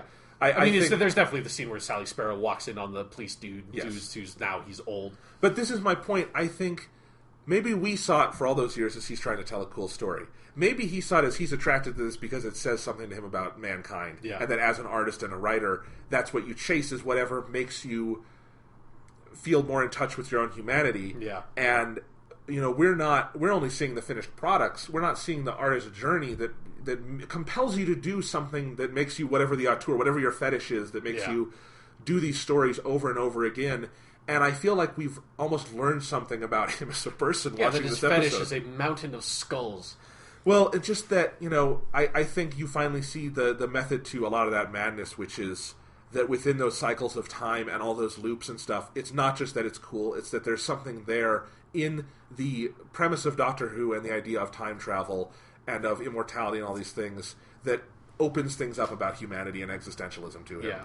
And this episode very much feels like a cipher that in years to come, when the version of you in 50 years goes back and watches Doctor Who in a marathon and does the Stephen Moffat run in not real time but as a binge, this is like the cipher key to this whole era. Yeah, that when you go to the Moffat era, like you would the Hinchcliffe era with the Fourth Doctor, it is a contained historical period in the history of Doctor Who, and it is not the ongoing phenomena that we have been in for the history of this podcast. Like that's like this podcast with all of our Doctor Who-ness has only existed in the Moffat years because like we started covering Doctor Who more or less real time with season 6. Yeah. So, and he's been on the show he was there for all of New Who. Yeah. Even if he wasn't head writer, so that's 11 years now. It's a ton of time. So definitely. But I mean, we're talking about the ending again because it is incredible. We'll have many more things to say about it. Yeah.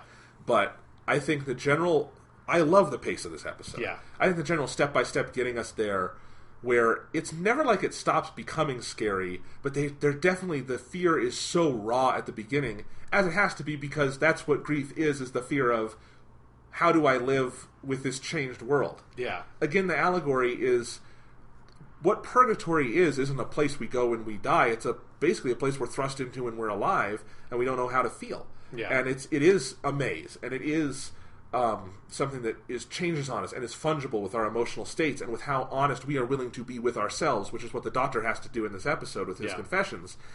And that initial phase of it is the scariest, and I do think there's a good 20 to 30 minutes at the beginning of this episode that is as terrifying as Doctor Who has ever been. Yeah, I think so. It definitely, like, for me personally, the design of the veil and the way that it operates, like, hits my buttons in a way that, like, maybe other people wouldn't quite see that, or other Doctor Who villains for them would be scary, that I just look at them and, like, why do you find, like, the Zygons terrifying? Like, they're so silly. But, like, certain people are terrified by them. No, and I love the veil because, again, I mentioned the Weeping Angels because I think it's in that kind of vein of something that it's a very simple design. Yeah. It's not immensely complex. They're not rethinking of all new how to design a villain. But it's this thing that it scares you because it's simple and it never stops. Yeah. And it's not even... It's honestly, it's scarier when it's off screen in some ways. That, like, because you don't quite know how far away it is, because you know that it is always coming. And I love the idea, too, that I was thinking, and I think the Doctor was thinking this, will it hurt me at all? I think that's one of the questions. Yeah. Is this just a ruse? What would happen if I actually let it touch me? And I kind of like that Moffat was bold enough to let touching him just be murder. I mean, it's... Because you very easily could have gone the route of it touches and it does nothing. Yeah. And it's a ruse by... Or that it has to, like, bludgeon you to death or strangle you or something, which is, like...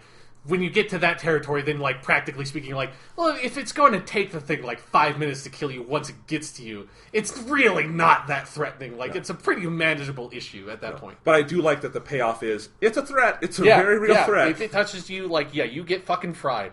Yeah. But even before you know that, it's scary because there's so much uncertainty. And just, like, the brilliance of having the video cameras around that he's always having to look at. Yeah. Like, I love all the Doctor's musings on realizing this is a torture chamber.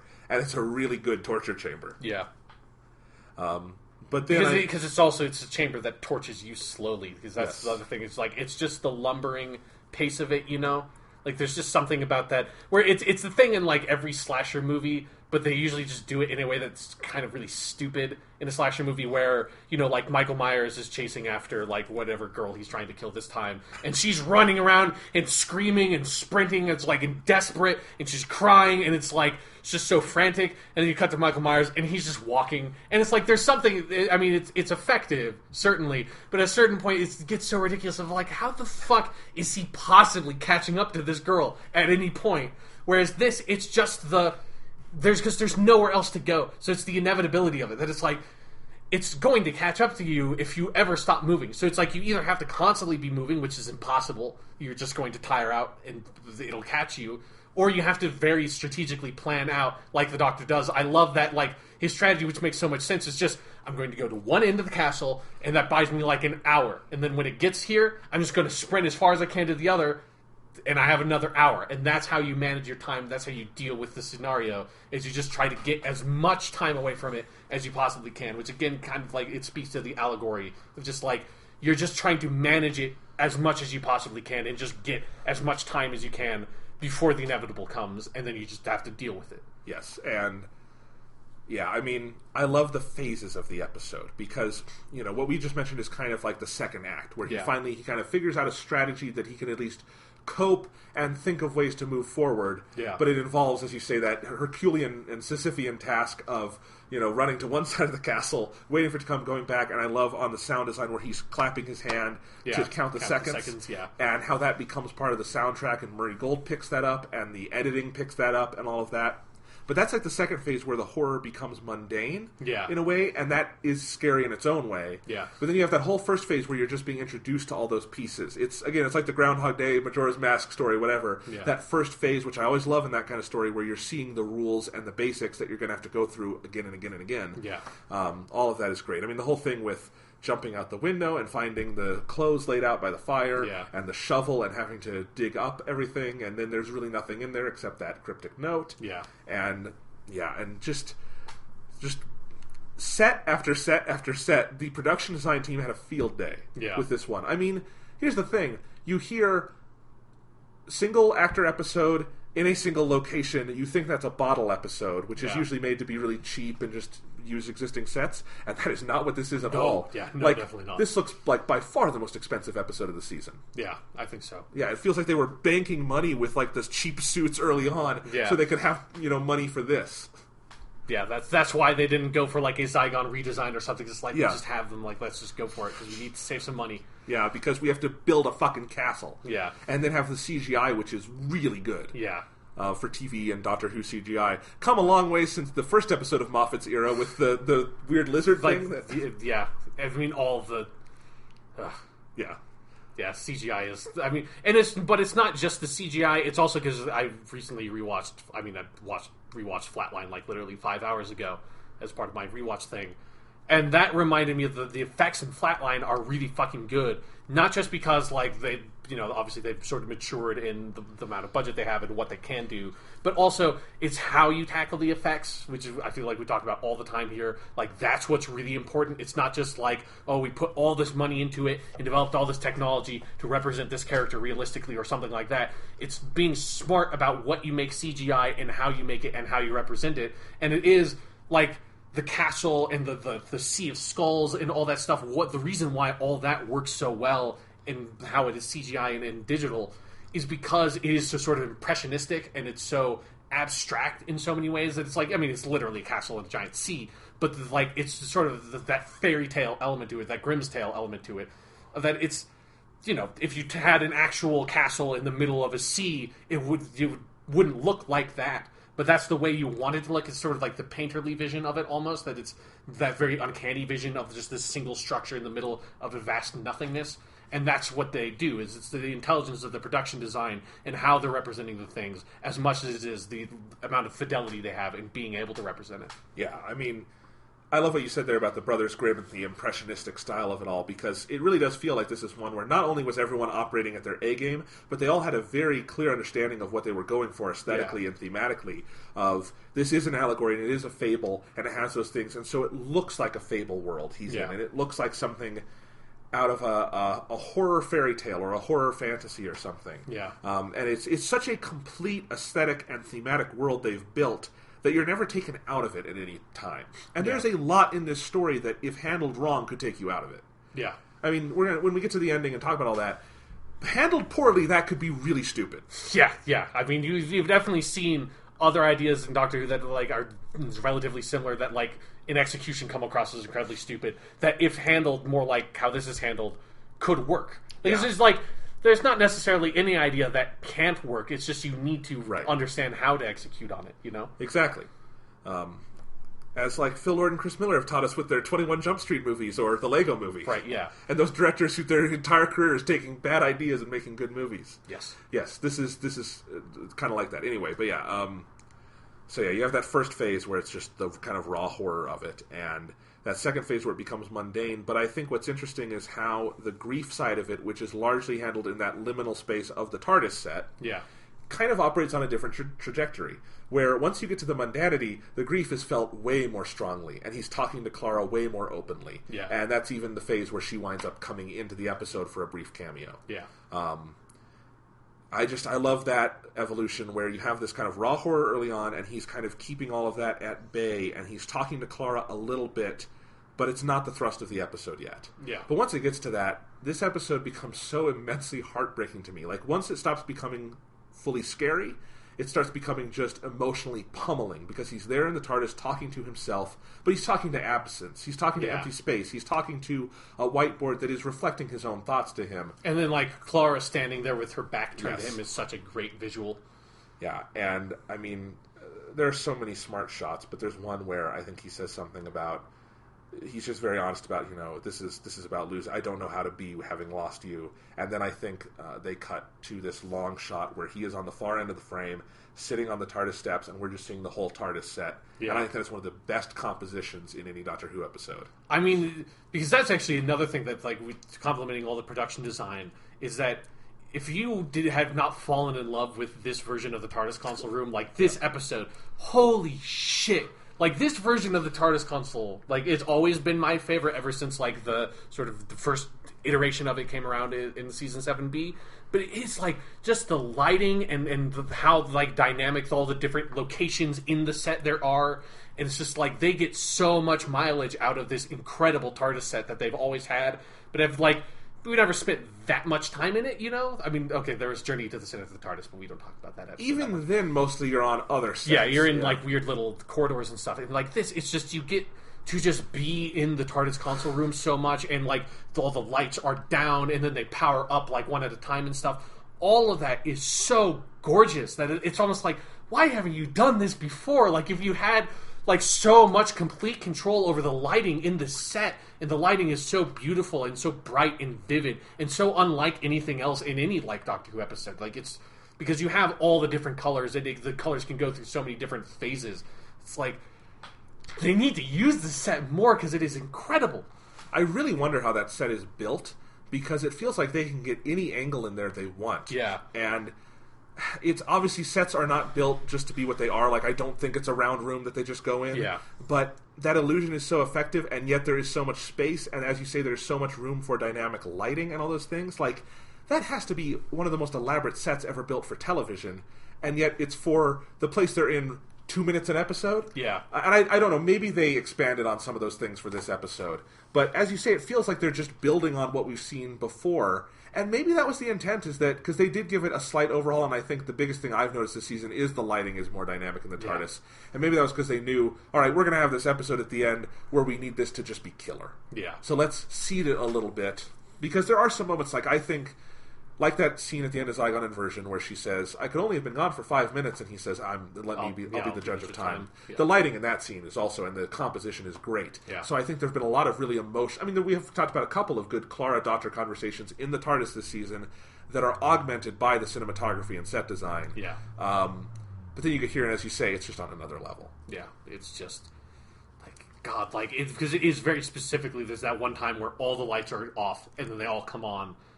And there are a bunch of moments like that of just, shots in this episode. The other one for me is when he dives it down and there's the Sea of Skulls. There are just those moments, there's, little snippets of filmmaking that are so beautiful and just visually intoxicating that it's not only is it not something that Doctor Who has ever done, I feel like TV almost never does it. Even when we have this much more cinematic version of TV that we have these days, it is incredible looking. I mean, you get a lot on TV these days. I feel like what's popular is great location work. If you look at Breaking Bad, if you look at Fargo currently, the shows that have, the best cinematography, it's often about how they're using locations. And obviously in the United States of America, you have lots of room for that. Yeah. But this is an episode that is about, and Doctor Who in general, the way they use production design and cinematography, which is a very different skill set, that is unprecedented. I mean, I feel that's peerless. Yeah, because they're making alien worlds every other week. Yeah. Then they have to come up with new crazy spaceship interiors and stuff like that have to be different. Yes, I mean the only show I'm thinking of of the big American shows that uses set design this well is maybe Mad Men, which is all on sound stages. But even then, they don't have crazy alien lighting and stuff, exactly. Obviously. So. Yeah, I mean, a good set can go a really long way, and this episode happens to have a lot of good sets. Yeah. Even scenes that are very minimal, like the fireplace room where he comes after he's been in the Sea of Skulls. Yeah. That's a great little corner of a set, and the way that's lit, too. I would love to know how long it took them to, prep and shoot this one, because it had to be longer than everything else, even if it's a one-hander. Because it is, because that's the other thing is that, it would be so easy to make the one-hander episode and like you said, make it the cheap episode where it's there's one set, there's one location. It's and that could totally be fine. It could be great. Doctor Who's done it before. We talked about Midnight, which is a great. I mean, it's a couple of actors, but it's very minimal, and it makes great use of that. But here, they go in completely the opposite direction. It's no, I don't care if we only have literally one speaking role, except for 2 lines of dialogue, basically, in the entire episode with this one character. I don't care. We are going to build, a dozen different sets, and we're going to have all these different locations. We're going to have, the graveyard. We're going to have, the bedroom with the Clara painting. We're going to have the room, the teleport room, and the room with the rack with the drying clothes. And we're going to have, the room with the big fucking table. It's we're going to get all this mileage out of the TARDIS set. We're going to do all this. We're going to have the diamond wall.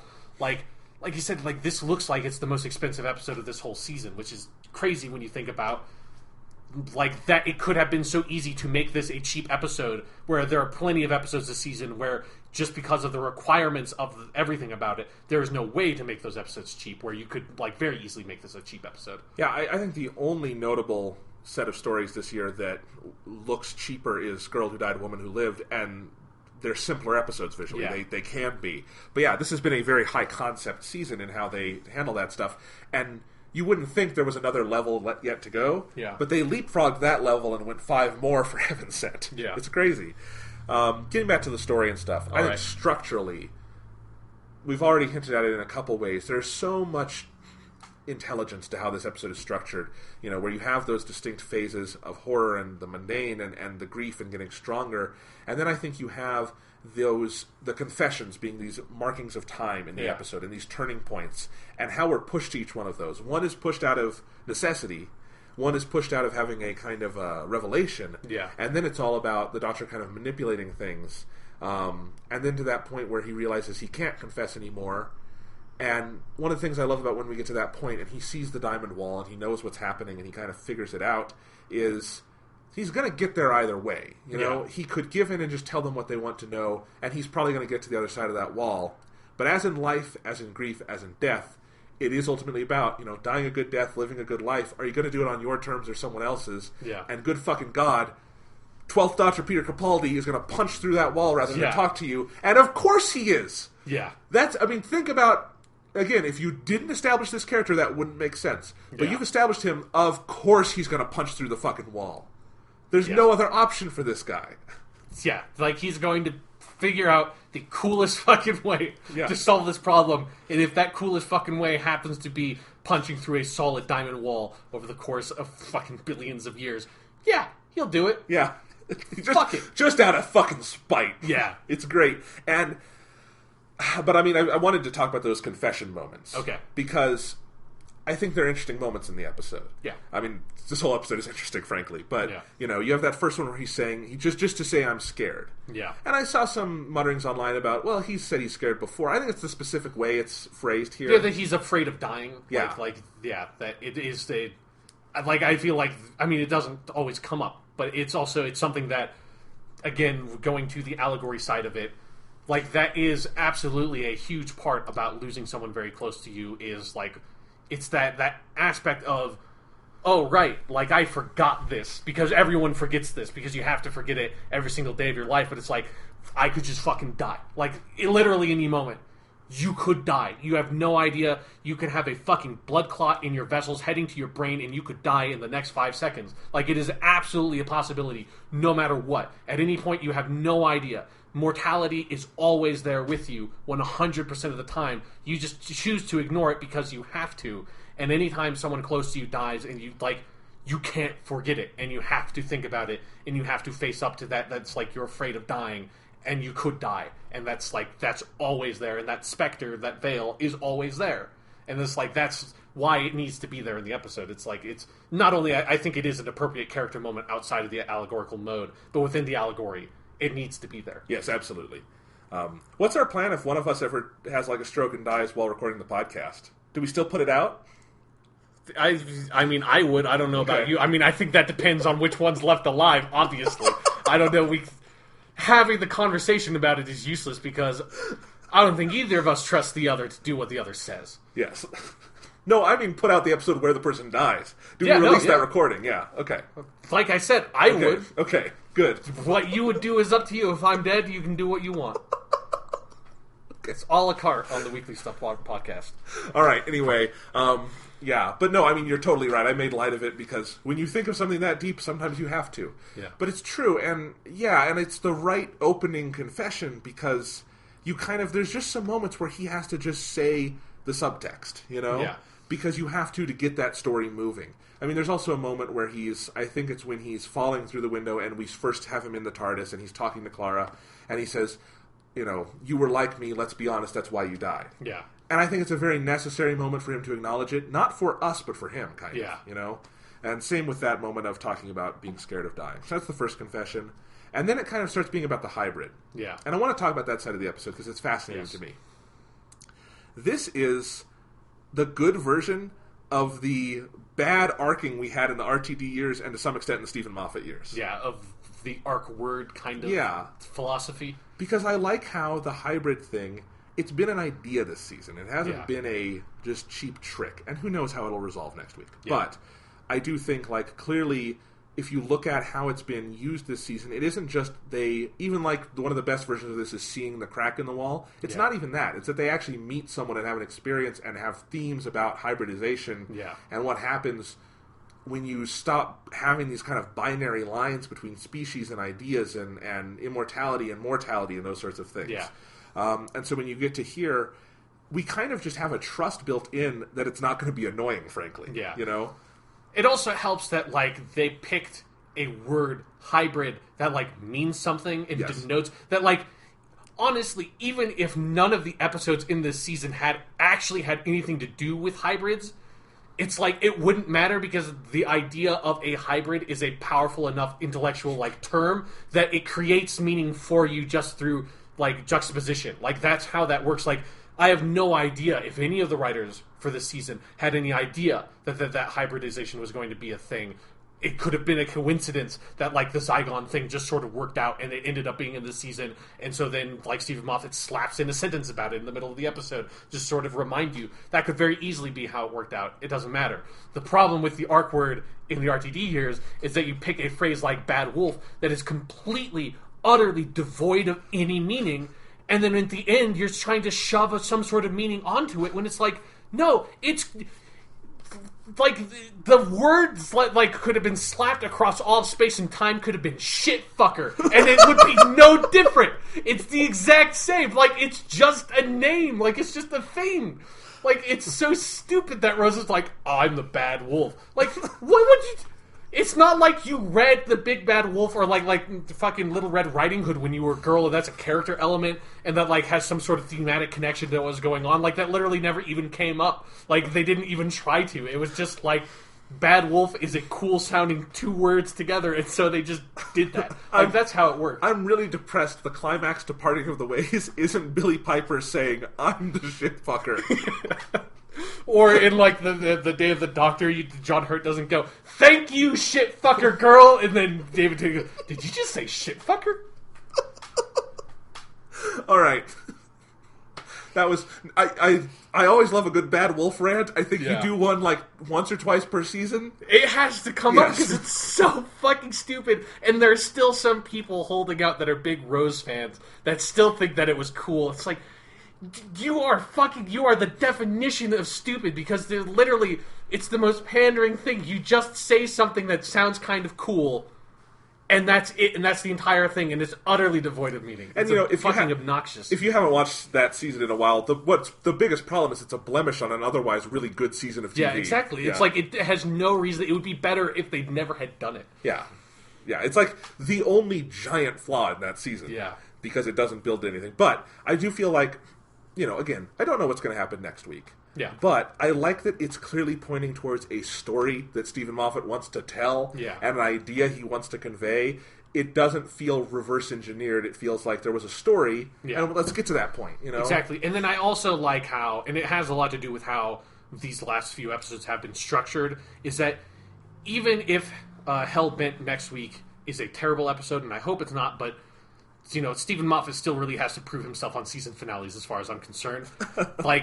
If there's one point where this episode or this season is going to have a really bad episode, it would be in the last episode. I hope it's not. I do think that it very easily could be a great episode because it has a great setup.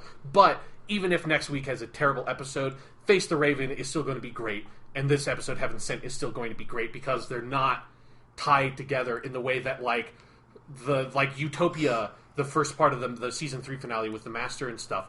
I think Utopia on its own is a pretty good episode. It's not amazing, but it's fun. It's interesting. But through its direct connection to the shitty Master 2-parter, I don't like that episode anymore. And I liked it the first time I watched it, and then you see where it goes all the way through, and it's like, well, that kind of ruins that episode in retrospect because it goes in such an awful direction. Whereas Face the Raven and Heaven Sent so much stand on their own as independent, interesting thematic explorations that it doesn't matter what comes later. It can't ruin what this is because this is its own thing. Yeah, and I have high hopes for the finale because it does feel like we are moving so organically towards something. Yeah.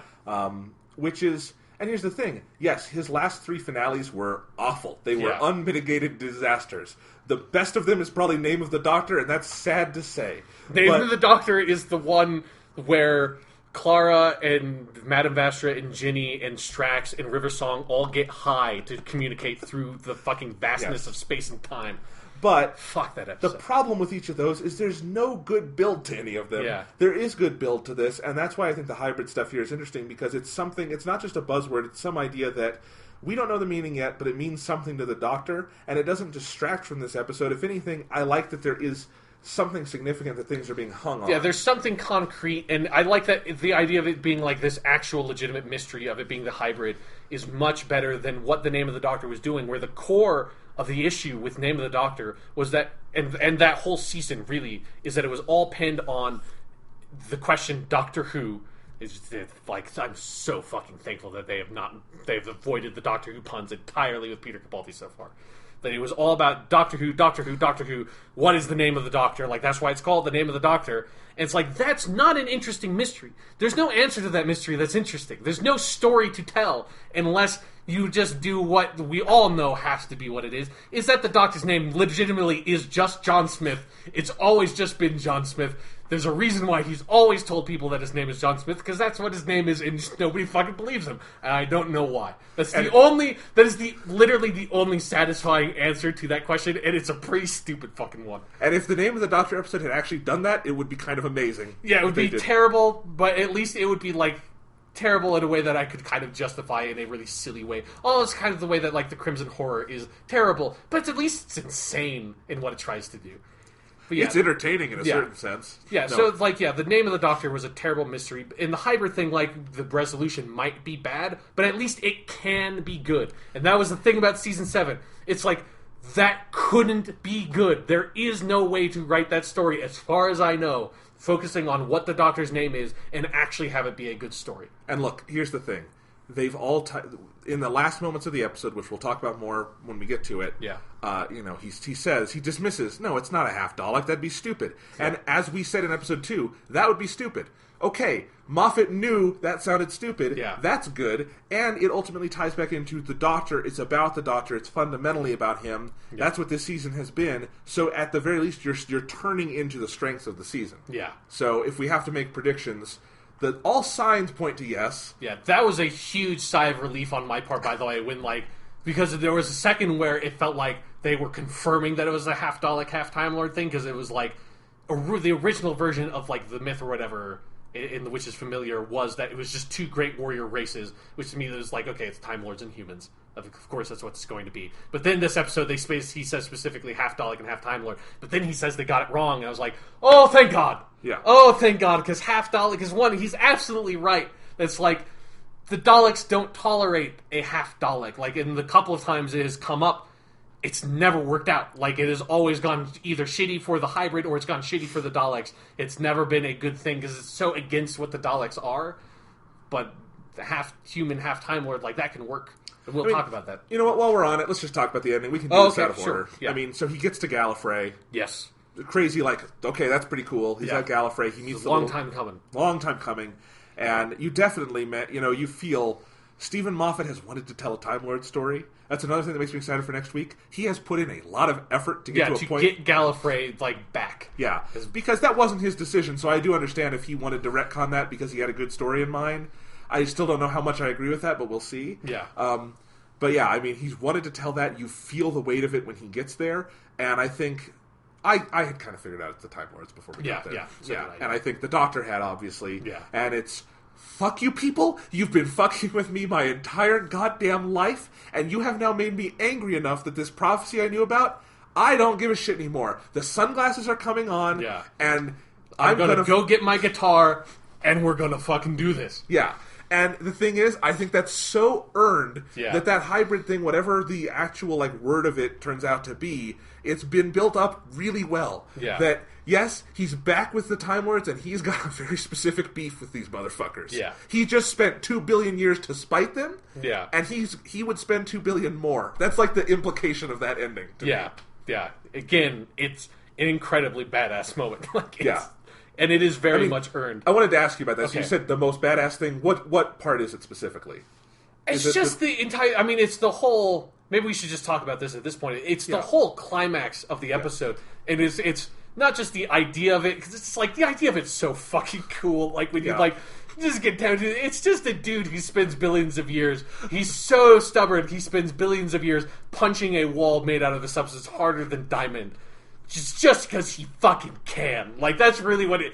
And it's like... And he dies over and over again. And at any point, like, if he died... Like, if it just went a little bit more wrong than the last time, and he died before he could go hit the lever, it would all be over. But no, he just keeps on doing this over and over and over again. And every time he gets to that point, and he sees Bird, and he realizes what's going on and what his plan is... And it's like, and every single time he hits it, he commits to that plan. Every single time he is confronted with... Oh, is this what we're doing?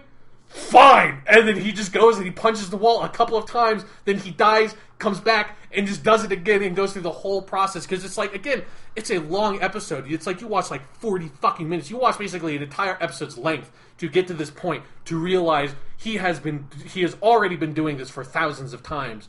And then you get that incredible montage where you realize the scale of all of it is that it's over billions of years that he is doing this. And then it's so satisfying when he finally shatters it and comes out and he's on Gallifrey and the Doctor's ready to fuck shit up. Yes. Oh, it's great. And, you know, I had to explain this to Thomas. Thomas was like, aren't the Time Lords his friends? I'm like, no, they're dicks. They are, like, cosmic scale fucking assholes. Like, that's what, with stupid hats and big robes. Like, that's what they are. I'm like, Thomas, at the very least, Stephen Moffat does know what he's doing with these guys. They are dicks. That is always the theme. Yeah. Is there an episode where they all have a happy Thanksgiving together or something? No, not really. Okay. Yeah, it's always the Doctor's, for a lot of very understandable reasons, the Doctor is always at odds. I mean, the Time Lords are also the people who, when the Doctor, with the second Doctor in his last story, like, they put him on trial, and he's like, look at all, like, I have saved all these planets, look at all these fucking evil things, like, here are the Daleks, I've been fighting these things, and they're going to become very important to you assholes in the future. Obviously, he doesn't say that because he knows, but it becomes very interesting when you look back on it with the perspective of the modern series. And so he says all that, and it's like, this is what I've been doing. And the Time Lords are like, yeah, but you stole a TARDIS, so we're going to, like, fucking exile you on Earth, forcibly regenerate you, and stick you there. It's like, you fucking dicks! This is Patrick Troughton, he's the most likable person in the fucking universe. Like, fuck you guys. Like, that's who the Time Lords are. Right. The people who would do that. So, yeah, as you say, the whole thing is badass because, and I thought that's where you were going with it, because it's the build of it. Of you have that whole fucking montage, and then he comes out on Desert Gallifrey with righteous fury. Yeah. Yeah. Okay, that montage. Yes. Holy fuck. Yeah. Holy hell. I mean, it's a long montage, too. It's got to be at least 5 or 6 minutes. Yeah. I mean, it's a huge chunk of time, as you say, past the point where a normal Doctor Who episode would already have ended. And and the sweeping score by Murray Gold, and the beautiful cinematography, and the outstanding editing that just gets faster and faster. It's a very rhythmic kind of thing. Yeah. It sweeps you up in it. And and it's really, because I've seen, like, I mean, anyone who's watched, like, time travel movies and stuff like that have seen scenes like this before, these kinds of montages.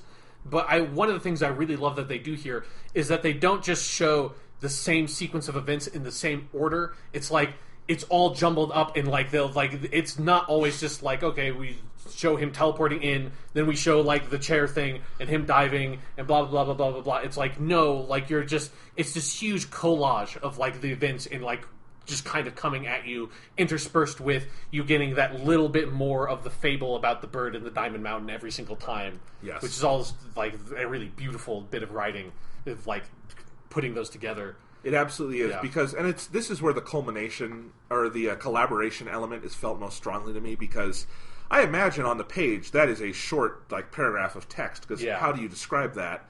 You know, you have the stuff about the dialogue, and then probably a little description, and past that, it's got to be about Stephen Moffat describing that to people, and Peter Capaldi being a good sport and shooting, presumably, dozens of hours of footage for that thing. Yeah. And then you have Rachel Talalay just assembling it in this way and directing it, and you have Murray Gold finding the perfect music for it, and the editors and everyone working on it, and it is just this masterclass in making a montage and a climax to an episode. I love the term collage there, because it's, again, so well structured. You start with a very linear, we're going to go through this thing. Yeah. But then it just starts all clashing against each other, as it would feel like for the Doctor. Yeah. You're very much put in his head. You know, it feels like maybe what he's feeling every time he walks into the Diamond Room. Yeah, and he realizes what his plan is. It's like, oh, fuck. Yeah. Well, let's do this. Yep. Yes, and just, you realize, like, the absolutely, again, purgatory, Sisyphus, this Sisyphean task of having to walk in there every time, realizing it, and being like, all right, another couple punches. Yeah. I'm going to say another, like, half a syllable of my story. And, you know, you interspersed in there, I love you have that scene at the top of the tower, which was already a beautiful scene the first time you see it, where he's looking at the stars, and 7,000 years, 10,000 years, 20,000. And I love how you keep going to it, and they keep attacking it more rapidly, but every time you're wondering, how far are they going to go with this? 100,000? 500,000? They're not going to go to... They're going to 1 million. Yeah. They're going to... Are they going to go to 1 billion? Oh, they're going to go to 1 billion. Oh, they're going to go to 2 billion. Okay, like, there is no end to this. Like, there's no end to the audacity of this episode. Yeah. Yeah, and it's just the scale that it reaches at some point, which is, like, is absolutely the appropriate scale, because, like, what he is doing is mildly plausible, but utterly absurd, like, in the extreme. But, like, it's only after you have that, like, insane time scale where it's like he's been punching that wall for basically as long as the universe has existed up to this point, you know? Like, it's insane.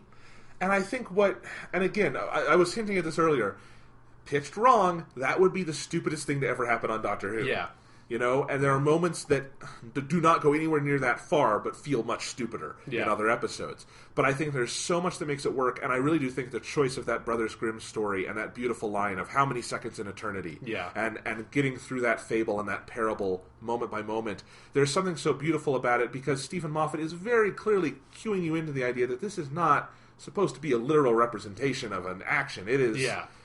It is a metaphor, and it is an allegory, and it is a cosmic thing, because Doctor Who is founded on this cosmic perspective. Yeah. In a sense, it's the most Doctor Who thing you could ever do. Yeah, because it's allowed by the Doctor being unhinged from a companion, so that, like, he is able to exist on this scale that is the scale that he exists on as a Time Lord, you know? Yes, absolutely. Oh, one moment we forgot to mention that I think is so... It's what kicks off the montage, basically, is his slow... crawl to the room, and then he's in the TARDIS explaining how Time Lords die.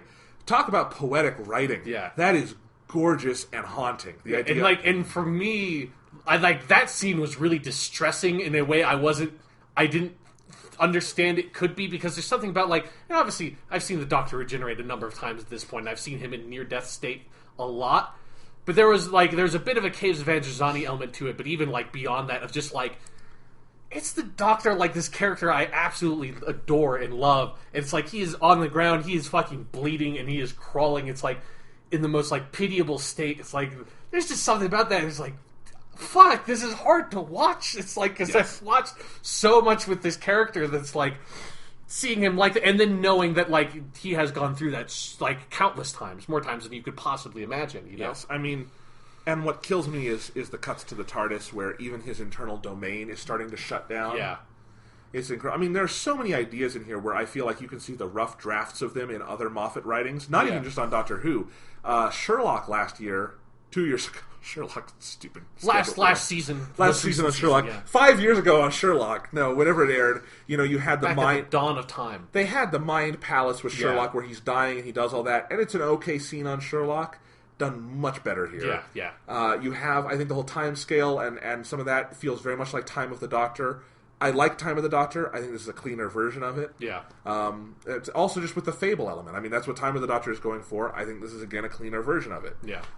So there's a lot of stuff where it's like, this isn't powerful because it's the newest idea ever conceived. Yeah. It's just very, very, very well executed. Yeah, it's extraordinarily executed. Yeah. Boy... Short of a moment-by-moment breakdown and or commentary, we've done a fairly exhaustive job. Yeah. But what else can we say about Heaven Sent? I mean, I guess, the next stage to move into would, I think, maybe be, like, talking about, like, maybe the implications of the ending, because we don't get much into speculation territory on here, but I feel like, because the Doctor Who doesn't always really lend itself to that much, because, again, you know, Bad Wolf. It's not a lot of speculation that you can do. But, and it's not what you and I are interested in general with this kind of stuff. But I think this is, like, an appropriate time to do it, because it's a hell of a fucking way to end an episode and to, like, lead into the next episode. Yes. Okay, so he gets to Gallifrey. Yeah. We realize he's been in the confession dial, which I think is a really smart move. Yeah. And makes the confession dial feel much more than just a MacGuffin, which I think it could have been. It feels like it's something I'm really actually now excited to see what that payoff is. Yeah. Because when we first saw it in Magician's Apprentice, it felt like it could be an annoying Moffat MacGuffin. Doesn't feel like that anymore to me. Yeah, because it seemed like it would be the kind of thing, like in Season 7, of like, oh, it has the Doctor's name in it, and they're like, hey, well, we need to go get the confession dial, and it's on Trinzalore or some bullshit. Like, that's what it feels like it would have been used back in, like, how they were handling that stuff then. Yeah, here, it does feel like... I mean, it feels like he had the idea for Heaven Sent and just decided, okay, I need to set that up And so then he set it up in the Witch's Familiar. And it feels, or in the Magician's Apprentice, it feels much more natural than that. Yeah, so he's in there. He talks to the little Time Lord boy, tells him to go off and... Well, is he a Time Lord or is he a Gallifreyan? Because they're not the same thing. Did not know that. That's what I'm excited to get into, I guess, is with the Gallifrey stuff. If Gallifrey coming back... Okay, go ahead. You means a lot of stuff. Okay, yeah. Because it's a thing where, like, Doctor Who has never spent a lot of time on Gallifrey and a lot of time with the Time Lords. Like, obviously there are, like, little pockets of it. You didn't even... Like, the name Time Lords did not come up until Patrick Troughton's last story. Like, that is the first time it comes up. The word Gallifrey doesn't come up, I believe, sometime into, like, John Pertwee's run. And so it's like, they were so secretive and, just kind of breadcrumb with it very early on of just putting a little bit of details. And it wasn't until you got to... There's a weird connection. The only other companion-less story in the history of Doctor Who, which is The Deadly Assassin, is also the first time you really spend time on Gallifrey. Like, the Gallifreyans, the Time Lords, are a part of the three Doctors because they get the Doctors together, but the first time you actually have a story on Gallifrey is when the Doctor goes there. He has to leave Sarah Jane behind, and he leaves her in Aberdeen and goes to Gallifrey, and there's all this crazy stuff with the Master and the plot, and it's a very good episode. It's very interesting because, again, it's the only other companionless episode. And from there, like, you're getting...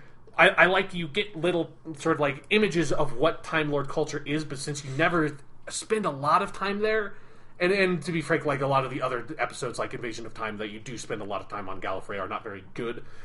But like the little bits of hints and pieces of what Gallifrey is very interesting, and that it's this realization that comes from Invasion of Time and is definitely still canonical, because if you listen to the end of Listen very closely, they kind of are alluding to this. That Time Lords are not a species, and like they're not like they don't regenerate naturally. Like that's like, and they don't like time travel naturally. Like that's not what they are. They are Gallifreyans. They are the species from Gallifrey, and that a long time ago, Rassilon and his buddies came up with all this technology and this like very intricate sort of caste system, this social system by which you graduate from that academy, you become a Time Lord, you are given regenerations, you are given, like, all of that, you're given sort of some minimal access to time and space, and the Doctor is not necessarily a Time Lord by birth. He is someone who graduated from the academy and, like, moved up the social hierarchy to become a Time Lord. And all that stuff is canonical, and is still canonical. And I see where we're going with this. Yeah, that there's a lot of really interesting history to Gallifrey that the series has never really dug into, partially because I think it had a lot of issues with trying to find an interesting story to tell that would allow you to explore some of those elements. And so I think in a lot of ways, Russell T Davies was very right in getting rid of Gallifrey when he brought the show back, because that cuts out so much continuity and having to deal with all that stuff and gives you an interesting new starting point with the Time War. But the idea of, like, now, kind of like with the original series, we have spent enough time without them being really much of a factor that it's like now... Like, I want to get into it, you know? Like, I think Stephen Moffat has an interesting perspective on it, and it, like you said, has a very interesting story to tell about the Time Lords and about Gallifrey. That's like, I want to fucking get into it, man. Like, I want to find out some of that shit. I just think clearly he's thinking like you are. Like, he's at a point where, okay, that's something I want to explore, and he spent a long time seeding it. Everything building up to Day of the Doctor, then Day of the Doctor, which is this huge event and payoff, and then an episode like Listen, where I think now clearly he knew where he was going with things when he started exploring it there a little bit, and now we're here again, and I'm really curious. So, would you say the hybrid thing might be about a Gallifreyan and a Time Lord together? Something like that? Maybe. Who knows? Do you want to just go theories? Do you want to say, like... Whatever you want. Do it. This is going to sound crazy. It's probably not true, but it is the only answer I can come up with that I think is actually a really good one. The hybrid is Susan. It's got to be Susan. She's a Time Lord human hybrid. Her name's fucking Susan. Then that's what it is to me, man. That's what it's got to be. Because... You're finally doing a Susan theory, Sean! It's because... Seriously. This is a historic day. The entire setup of all the hybrid stuff so far has been that it is related to... And it's crazy to me that nobody else... Like, this is... Everyone else always says it's fucking Susan. Fucking... I've gone on so much shit just trying to find out. There must be someone else that thinks it's Susan. Nobody is actually, like, exploring that idea. Like, I've seen a couple of, like, it might be Susan... but nobody's like taking it seriously. It's insane to me. Because the whole point of the hybrid, as it's been presented so far with the prophecy and stuff, is that it is closely tied to the reason why the Doctor left Gallifrey in the fucking first place. And guess what? He didn't leave it alone. And nobody remembers he took his granddaughter with him and then left her behind on Earth and never came back. It's like, it makes so much sense. It's crazy that it actually makes so much sense, and I have no idea if they're doing it. But it would explain why the Doctor left Gallifrey in a way that makes more sense than just he was bored, which we know, like, has never really been the reason, and, like, sometimes the Doctor has said it and never believed him, and here with the confession dial, he just straight up says, I left because I was scared, and that's always, I think, that has, in the past, always been the implied reason with William Hartnell and Patrick Troughton.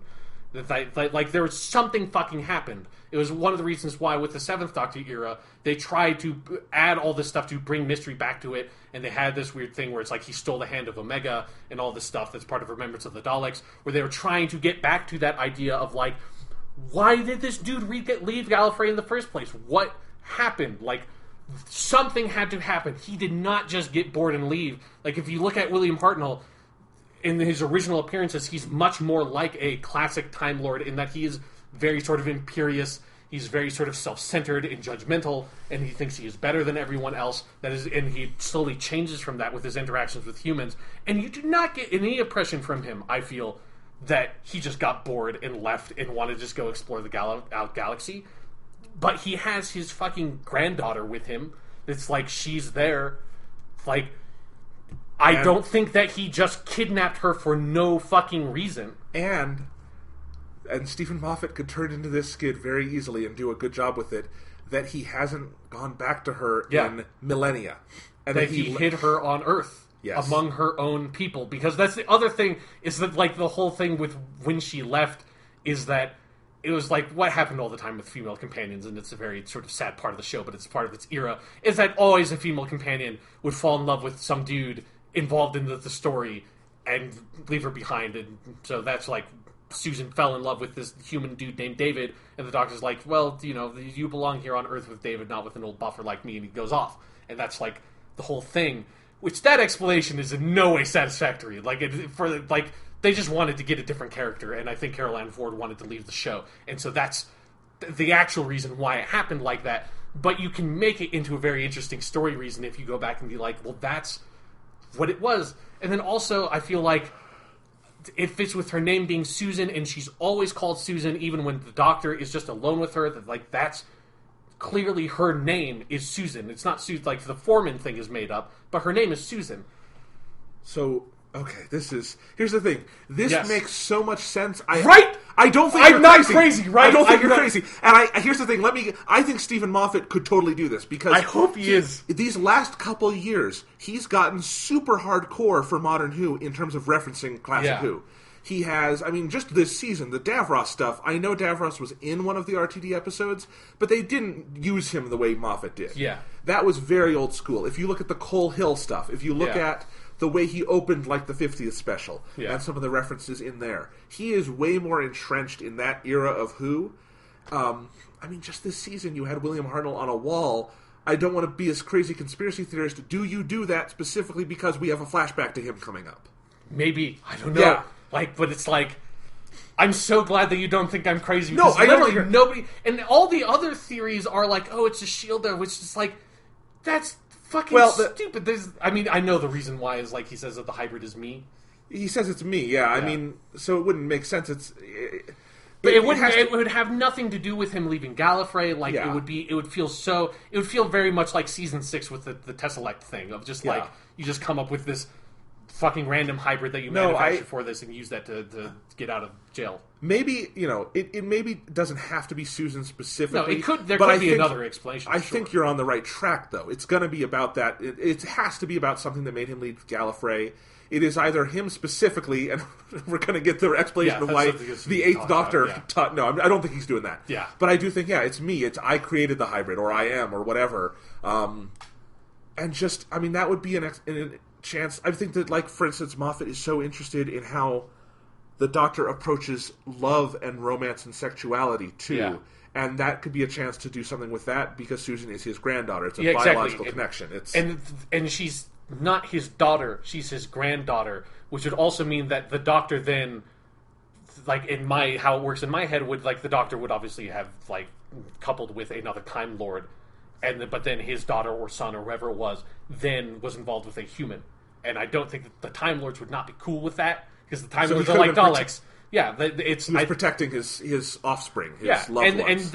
And part of that would be then him leaving, going to Earth, because I don't think that the Doctor necessarily, with the information we have now, like there's no reason for the Doctor, having lived on Gallifrey, to be interested in humans at all.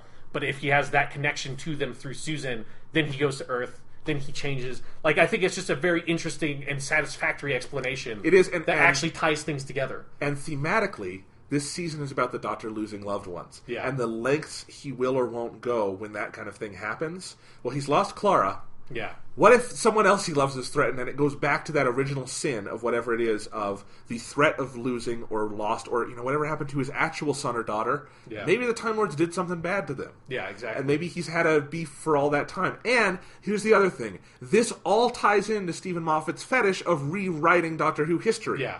But this would be a very natural way to do it. And I think there's room there to extrapolate and to do some kind of fan fiction kind of stuff. Yeah. And pointing at that with, like, Listen, where he's very interested in the Doctor's childhood and those things. Yeah. Yeah, I don't just think you're not crazy. I think you might have figured it out. I think that is 100% plausible. That doesn't mean it's going to happen. I think it's 100% plausible with everything we know about the show, but also Moffat specifically. Yeah. That seems like the kind of thing he would do. Yeah. Yeah. Because I also think, like, because there's so many people are just, like, buying the line at the end of this episode of where the Doctor says that the hybrid is me, either to say that it's me in the form of a shielder, or that it's me as that's wait. I misunderstood what you were saying earlier. Me as that's a stupid theory.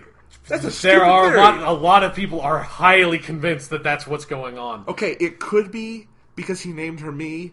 I don't think that's it. Because that's not what he's saying at the end of the episode. He's saying it's me, mother. He's putting on the sunglasses. Yeah. But I also think, like, but then so many people are just saying this, like, well, then that must mean that the Doctor himself is literally the hybrid, which is like, also, I don't think that does not, I mean, obviously. Unless it's a concept that is less literal than it is spiritual or something, and he is a hybrid of these two halves in the caste system of Gallifrey. I could see that as a good story. Mm-hmm. Yeah, but if, it is totally possible that he is going to go back to the TV movie and, like, reincorporate the Eighth Doctor saying he is half human on his mother's side into the canon. That is entirely possible. I don't think that he's going to do it because nobody would like that. And it's a silly idea. It was a bad idea originally. Yeah. And I just don't...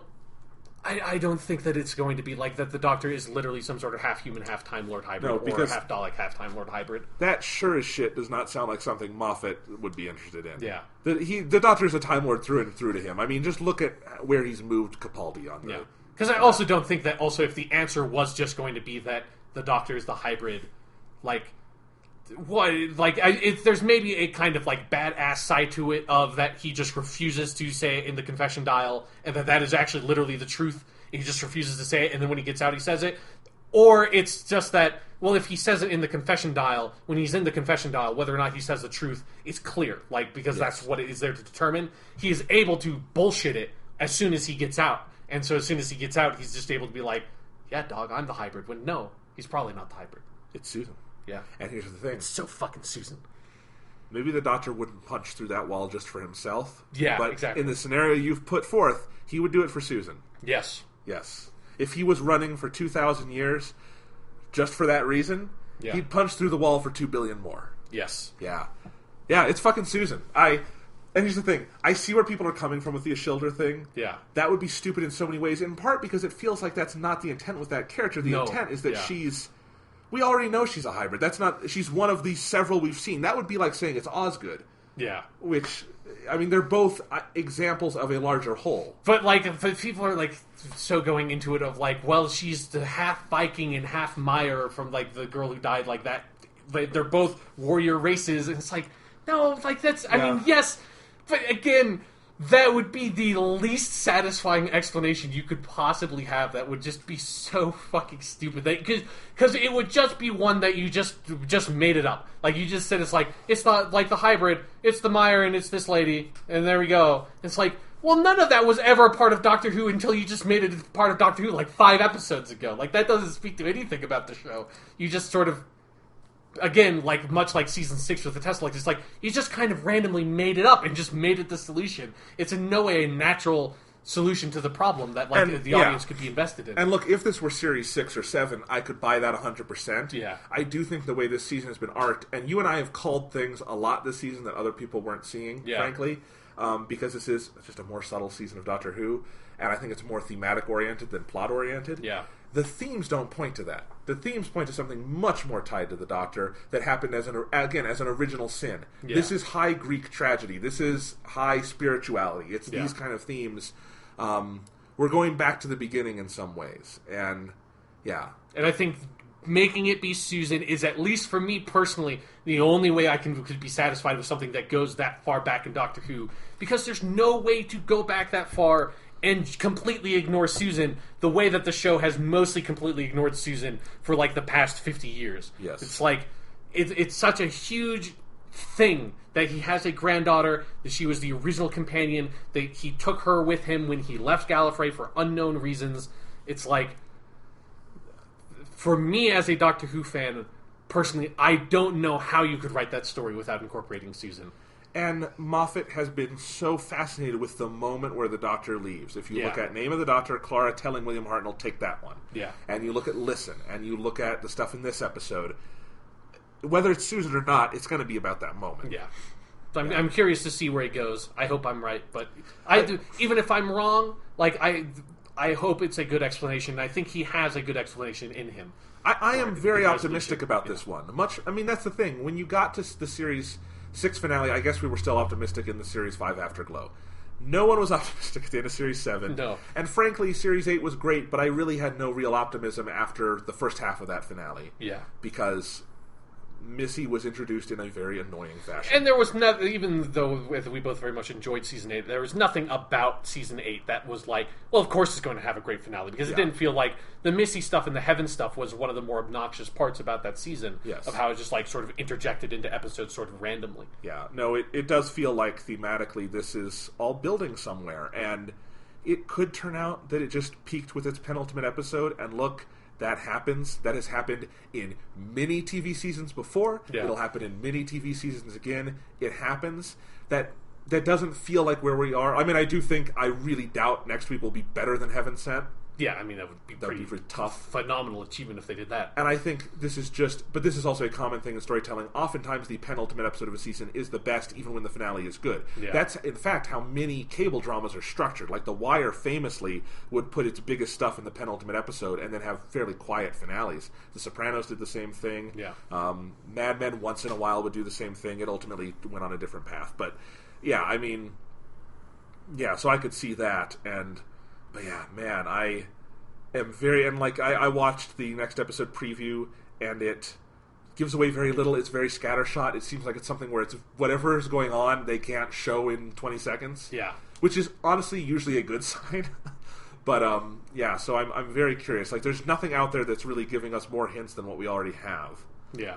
But this is an episode where it's actually really fun to play the speculation game. Yeah, because it could be anything. It's like it's a very interesting direction to go in. And like I know some fans are sort of trepidatious about making Gallifrey and the Time Lords a larger part of the series again. But I think it's about time. Like in so many ways, Peter Capaldi is like, I mean, because he's literally the 4th Doctor of New Who, but he is like the Tom Baker, I feel like, in so many ways for this. And it just feels like the time is now. Like, it's appropriate at this point to sort of delve into some of that stuff again. Because also, you know, fans who are only know New Who has never seen any of that stuff and don't know what any of it is like, and there's so many interesting directions you could go in. It's been 9 years. I mean, the time has come, as you say. I mean, this era is mirroring the 4th Doctor era in many ways. Yeah. I think we're ready for it. I mean, it feels like they've spent enough time and they've built to this moment carefully enough that it feels like a fresh direction and not a rehash. Yeah. that's tough when you're dealing with this kind of thing. So, yeah. Goddamn. So next week is going to be all Doctor Who finale. We are going to be talking about the episode, about the season as a whole. Going to make some superlatives because this is already the best season of New Who. Yeah.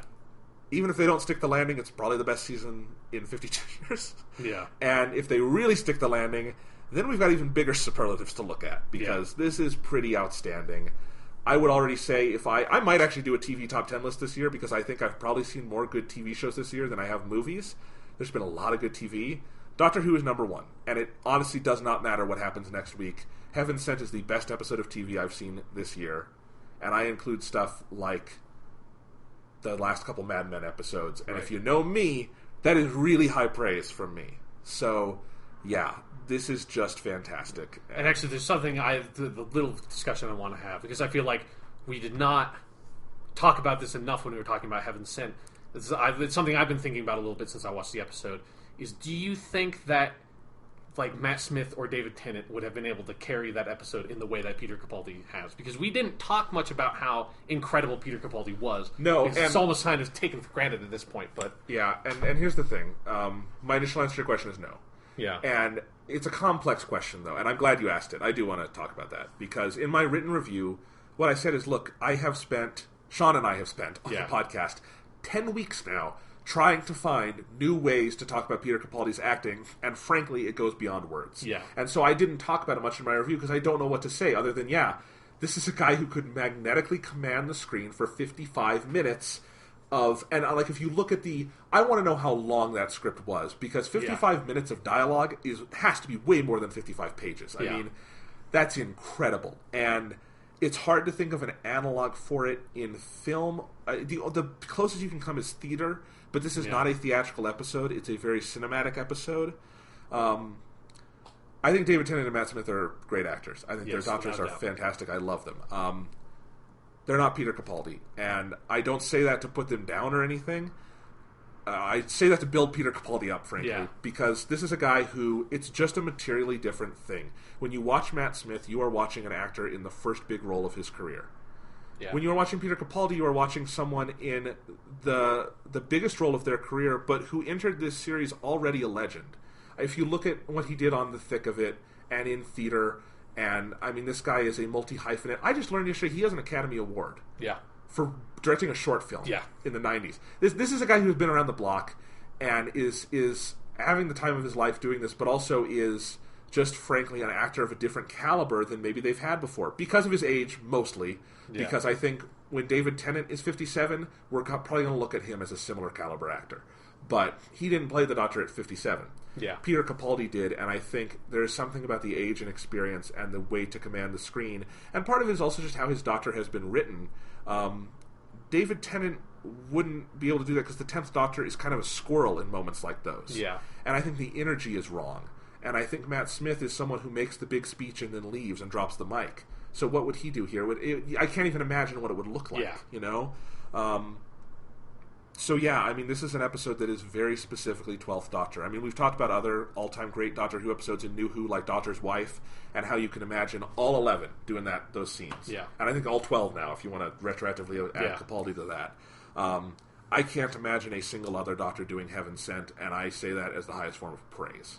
Yeah, and I'm basically in the same place, and that's why I asked the question, because it's an interesting...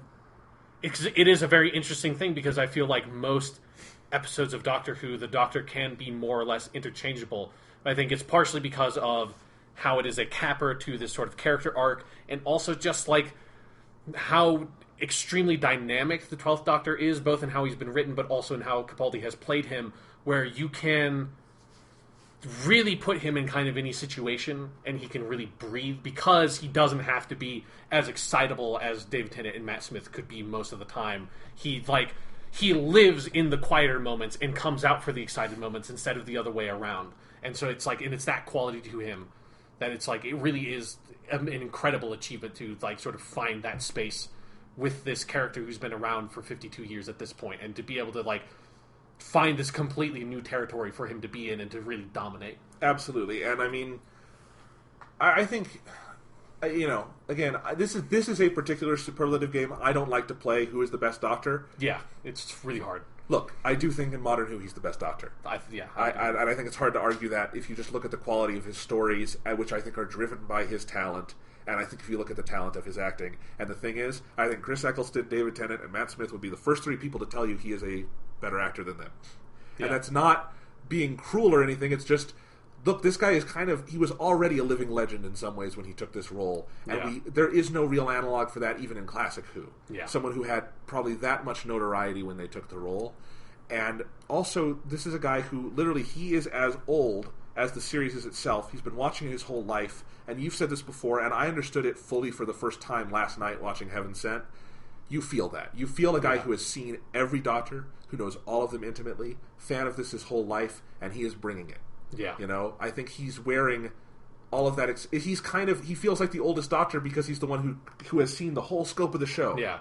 And like carries it with him in so many ways. You know, you can say David Tennant obviously has his inspirations in Fifth Doctor. Yeah. And Matt Smith clearly is a Patrick Troughton fan. Yeah. But you kind of can point to that one. With Peter Capaldi, you can point to all of the other 11, but then say ultimately he's doing his own thing. Yeah. It really does feel like Tom Baker, where Tom Baker came in and said, I'm going to throw out everything the last three did and do my own damn thing. Yeah. And he was great. And I think Peter Capaldi is very similar to that. Yeah. Not similar to Tom Baker, but similar in that he doesn't care. He's going to do a new character who is still the Doctor. Yeah, he's going to push the character forward in this new direction. Yeah. Yeah. Yeah, no, I said this last night, and I saw several people saying this. Any awards organization that gives a Best Actor prize for drama and does not give that trophy to Peter Capaldi for this TV season has their head in the fucking sand. Yeah, without a doubt.